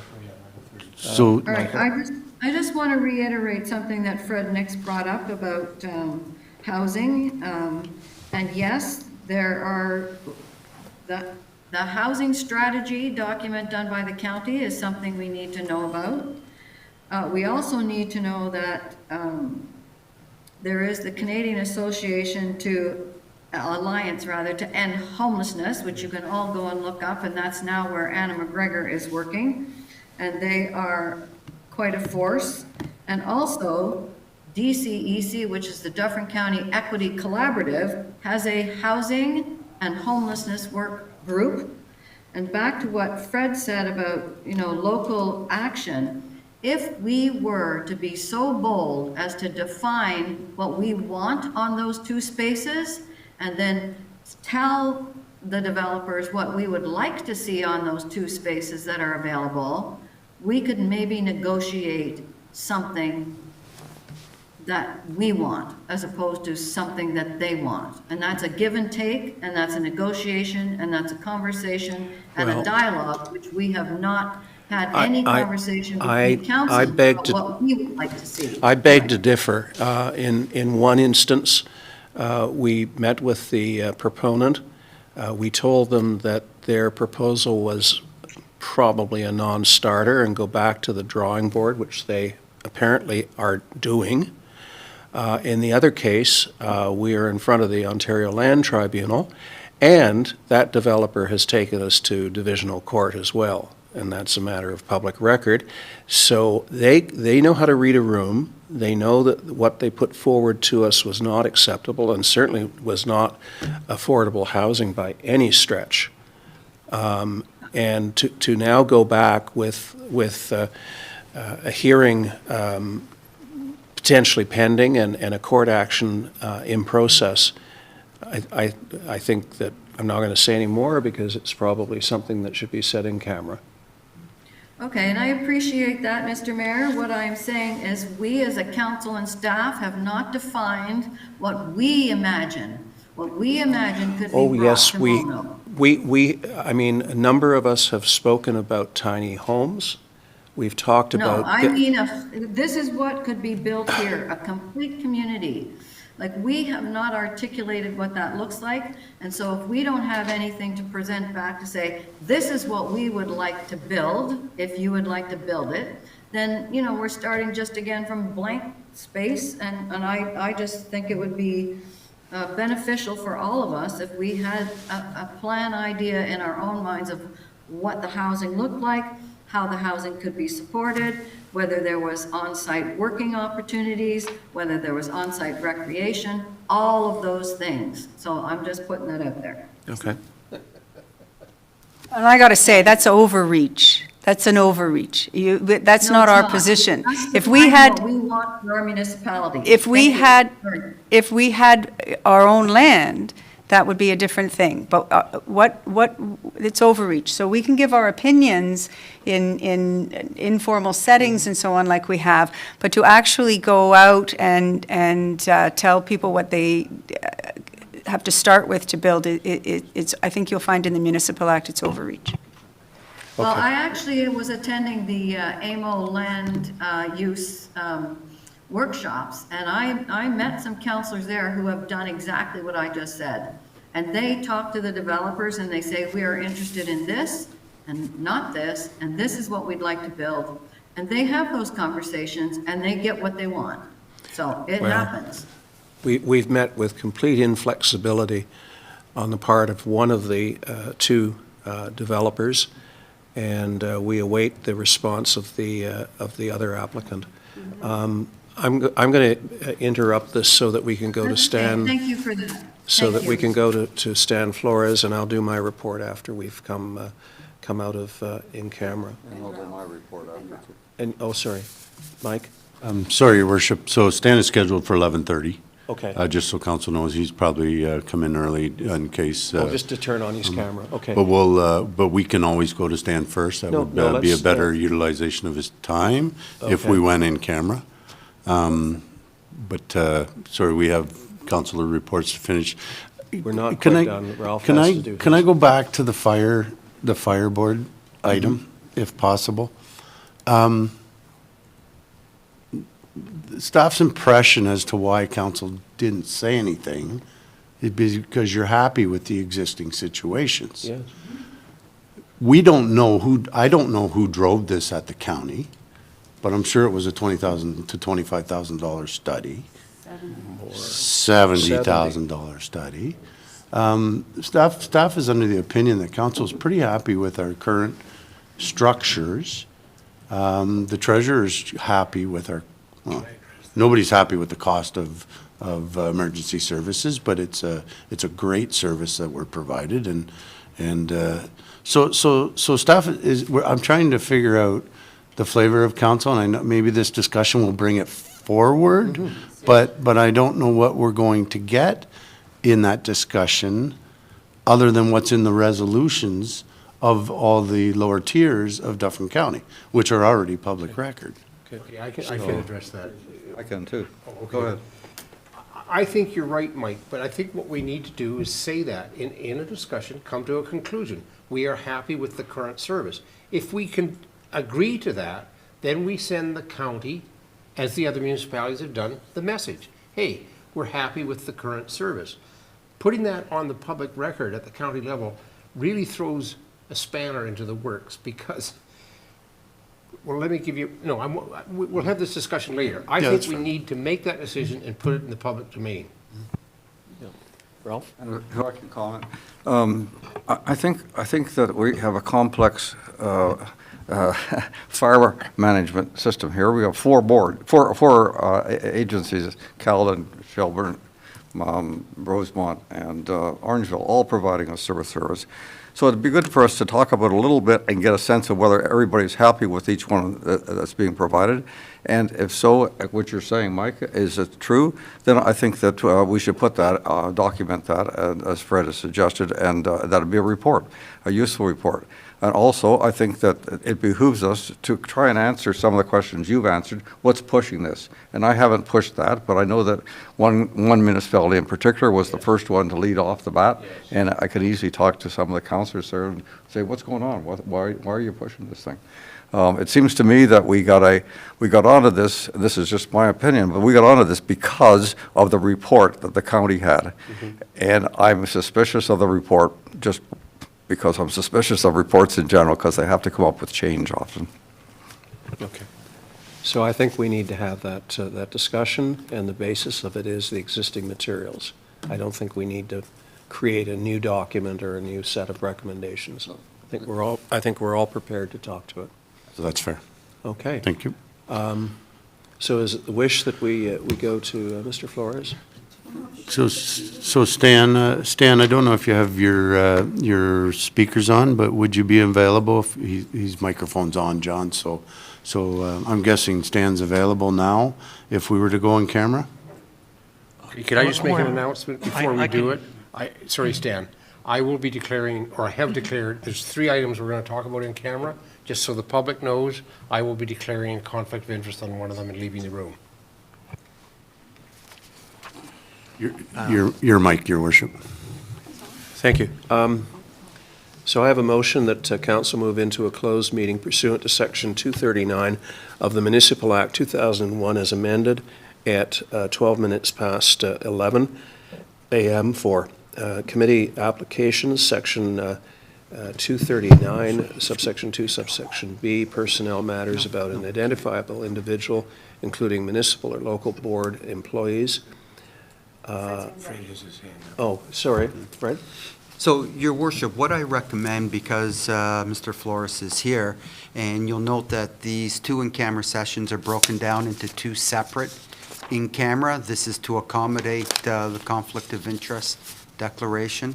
Oh, I see. If I may recommend, I've got. if we jump to the OLT in-camera resolution? Yeah, sorry, I didn't see it in the pile here. Thank you. So, going backwards, the council move into a closed meeting pursuant to Section 239 of the Municipal Act 2001 as amended at 13 minutes past 11 a.m.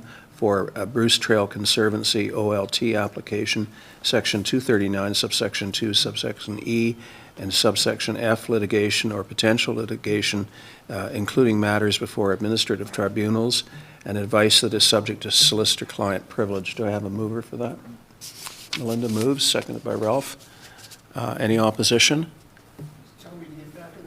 We're, Your Deputy Yeah. Mayor Nix, you haven't actually made a declaration yet. Well, if you could please state for the record Yeah. that you're declaring a conflict of interest on this item as you are a member of the Bruce Trail Club. So it is required that you state the declaration on camera. Sorry. Okay. I am declaring a conflict of interest on this first item as I am a member of the Bruce Trail Club. I will be leaving the room. Sorry. thank you. Not trying to make it hard for you. And I have a mover and a seconder. Any opposition? So the motion is carried. And if we can turn off the feed.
We're back live.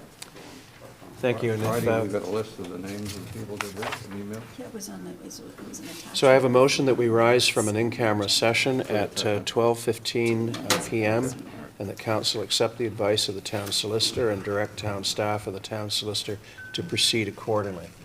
Moved by Councillor Cape, seconded by Councillor Davey. All those in favor? Motion is carried. And let's have a 5-minute break, and then we'll come back and figure out what to do for the rest of the meeting. And Fred's going home.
We're back live.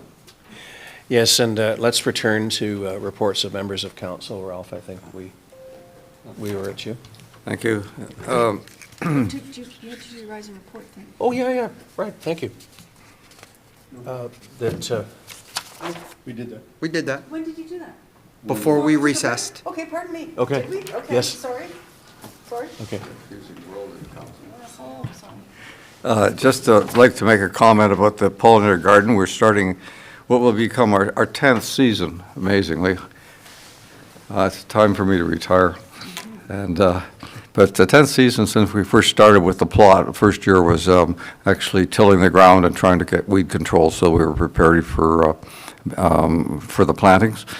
This year we'll do kind of an audit. It's called a 10-year audit, which will look at what what our goals were, what we've accomplished, what we haven't accomplished, and what we'd like to do going forward.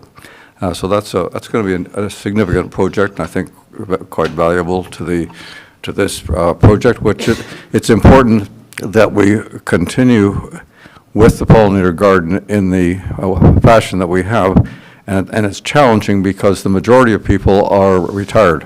And so they are not going to stay with the garden forever, and we have to continually recruiting people. And we do have a recruiting process, and it's been, I'd say, moderately successful. We managed to keep people so that the number of active volunteers working on Tuesdays and Thursdays has remained pretty well stable for the last 10 years. Last year, we installed a sculpture, which Jim Mencken, who was sitting here at the beginning of the meeting, had carved for us. We have installed it on top of a cement sono tube, and we've covered it because we're going to have an unveiling procedure, and that will recognize the donors who provided the money for this, and that'll happen early in the spring. The other major project for the garden is to redo the walkways, and that's under discussion with a contractor right now, but we'll try and redo the walkways in such a way that they're less prone to weed development, something that Matt knows all about. And that's it, Your Honor. Thank you. My report is essentially that I attended the Rural Ontario Municipal Association meeting in Toronto last week. I met with two ministers, the Attorney General and the Minister of Transportation, restating our often stated positions on various issues. I had a warmer feeling about those two meetings than I've had in the past, but I was surprised by the Attorney General's letter that arrived shortly after I returned. It went into much greater detail than he did verbally at the meeting. And there certainly is a disquiet amongst small rural municipalities, judging from what was said in various sessions about their financial situation, financial relationship with the province, their inability to sustain programs without subsidy by taxpayers when there should be no taxpayer subsidy. So it's not a happy scene out there, and it's going to become, in my opinion, an election issue. I also delegated to both opposition parties, the Liberals and the NDP, to bring them up to speed on some of the advocacy that we've been doing over the few years, and they were appreciative of that. Okay. Elaine. Awesome. Thank you for that, Mayor Creelman, and thank you for your continued advocacy for us. And Ralph, I just, in mention of your pollinator garden and volunteer, there is such a thing as social prescribing, which I'm sure you're familiar with. And there could be a possibility for you to get pollinator gardeners through social prescribing, through different, any of those 150 not-for-profit charitable organizations or doctors' offices that would allow that to be presented to their patients for, or clients for an opportunity. Anyway, I just throw that out there to you. Thanks, Elaine. We should talk about this more. Happy to. Thank you. So that brings us to notices of motion. Any notices of motion? Are we not doing the, oh, Well, Okay, yeah. and then I'm going to go in camera again. okay, Okay. okay, thank you. But just to knock off notices of motion. No notice of motion today. You don't have one? Okay. I have one which I'm just going to spin off the top of my head. I think it's of great value to the town when we can encourage resident participation in the political system, and to that end, we've made our facilities available in the past to organizations wishing to organize all-candidate meetings. And DBOT is going to have an all-candidates meeting as part of the provincial election.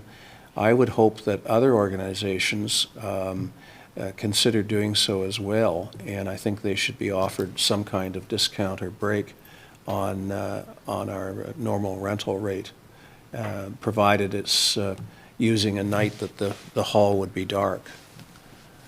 Any thoughts? You mean have it here? No, a menorah or a Mona Center. Nonprofit, yeah. I don't know that we'll get any takers, but is that? Does that fit in with Kim's sort of policies with respect to payment? Okay. Do we need a motion to that effect, or? Well, an you're just instruction? giving notice at this point, Your Well, Worship? There'll be a motion to Ideally, follow? I'd like council's indulgence to permit a motion on the floor so that we can telegraph that fact and not have to wait 2 weeks. Okay, so Because the election's over like shortly after 2 weeks. that was going to be my question. Which of the three elections coming up in the next year and a half were we referring to?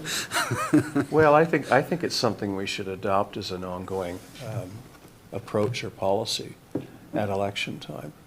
But just dealing with this specific election. So the provincial election. Provincial election, yes.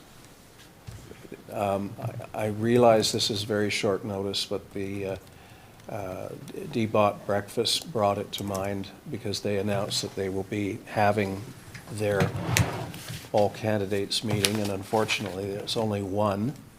So chances are there is only going to be one in Dufferin County, probably two in Caledon that I'm aware of. You don't want a notice to motion, you just want a I'd love motion to right do a now. motion if council would indulge me. I think we have to be unanimous. I'll second it. I'd support it. Okay, I don't know that we need to be unanimous, but not for, it's a simple majority. Fred, am I behaving myself here? Got the book open. Yeah. Yeah.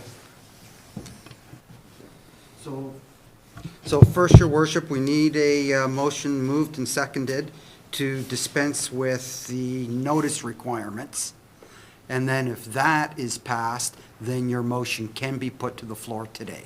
Okay, so I'll move that the notice provisions be dispensed with. And I'll so- second it. Okay, Ralph got in there.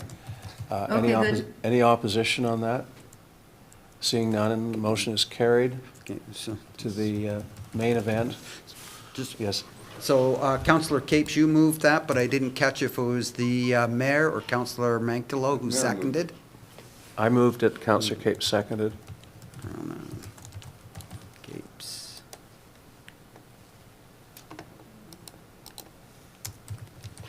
Carried, and then, so the actual motion then, Your Worship, is it, do you have a motion, or? Yes, that our two facilities be available for a nonprofit to organize an all-candidates meeting, paying the nonprofit rate, and presumably on a night that the facilities are dark. Okay. And that's for the provincial election? For the provincial election. The upcoming provincial election, and is there a clause in there with regards to conflict with other bookings, or? is that needed? Paid bookings take precedence. Yeah, Oh, I can't put something in there when No, we something can't else is toss. already booked. somebody out. So that's not, I think it goes without saying that it's. yeah, I didn't think so. So that the town's 2 facilities be available to nonprofit groups to host all candidate meetings for the upcoming provincial election at the nonprofit rate. Correct. Nonprofit groups, don't they get it Do you automatically? think somebody's going to take you up on I this? have no like, idea, but I think making the offer is Okay. important to do. The new And- Liberal candidate is just brand new, the person who was only just appointed. Do they just have one? Yeah, Oh, really? Who? well, that's it, I don't know her name, but I was Yeah. looking through stuff, so it was really, okay. Okay. So is there any opposition to that motion as read? Seeing none? And that's moved by and seconded by? Oh, sorry. Moved by Ralph Magdalo, seconded by Elaine.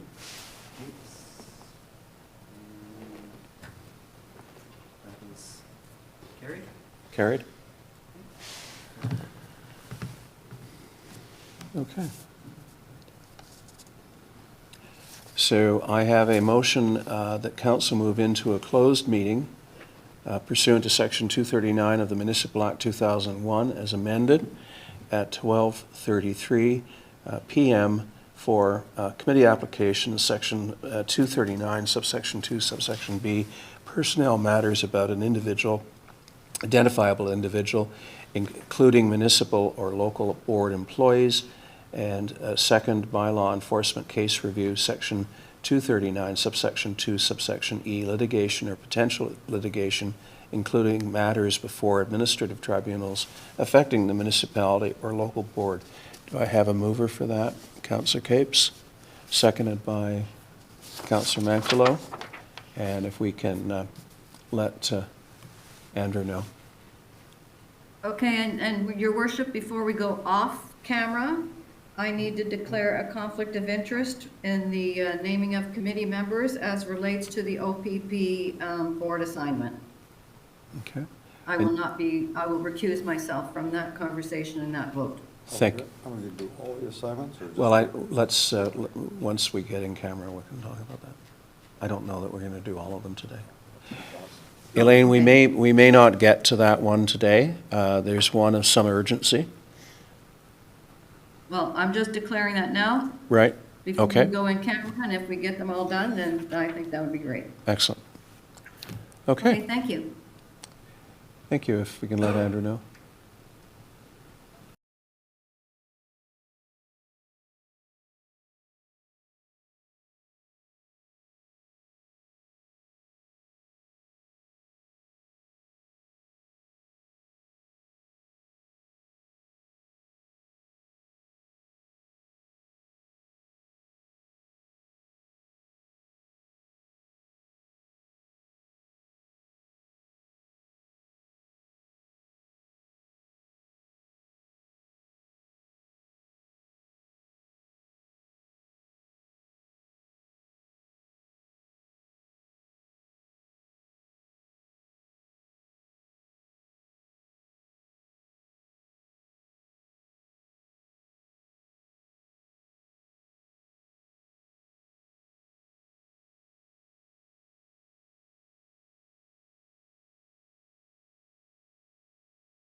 Got me off We are of back live. committee interviews. Thank you. I'm prepared to entertain a motion that we sit past 1 PM. Oh, sorry. I think we have to do the rise. Okay. And if you could read that motion, Fred? That we rise from an in-camera session at 1:03 PM. Looking for movers and seconders. Okay. Ralph moves, seconded by Elaine. Any opposed? Motion's carried. Motion to sit past 1 o'clock. Moved by Councillor Davies, seconded by Councillor Mantalo. Any opposed? Seeing none. We sit past 1 to complete what little we have left. Okay. And then a motion that we strike a committee appointment, committee selection committee, committee member selection committee. We strike a committee member selection committee consisting of the mayor and Councillor Davy and one staff member. Okay, do I have a mover for that? Councillor Capes, seconded by Councillor Davy. Keeps Davy. Any opposed? That motion is carried. Carried, and then we need a motion to remove the following people from their respective committees. Do we want to say due to non-attendance? No. No? Okay. So that the following people are, so the following committee appointments are rescinded? Can we read those out loud, like as public? Like, should that not have been done in camera? Just a question. They're on the website as a member. Okay, And so they were we appointed, should- they were appointed in open session. So, okay. so the first, Unappointed. so Yep. So that the following committee appointments are rescinded? Awalan Buttar from the Diversity, Equity, Inclusivity Committee. Resignation accepted from the Diversity, Equity, Inclusion Committee from Amina Abdin.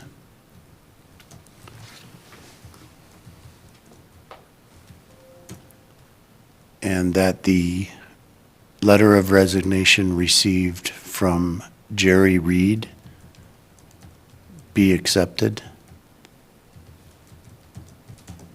from the Planning Environmental Natural Heritage Committee and the Committee of Adjustment.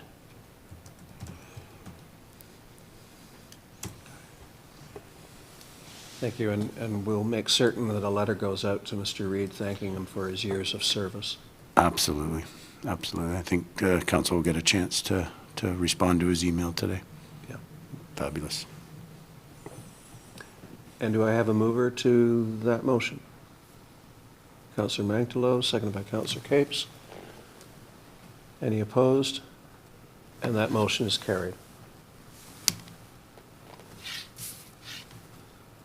Any further business? Well, before we do that, we have a motion that we introduce and give the necessary readings to a bylaw to confirm the proceedings of Council of the Town of Mono in Session 2, 2025, held on January 28th, 2025, that it be signed by the mayor and clerk, sealed and engrossed in the bylaw book. Do I have a mover to that? Councillor Mantalo, seconded by Councillor Capes. Any opposed? Motion is carried. And finally, I have a motion that we adjourn this meeting at 6 minutes past 1.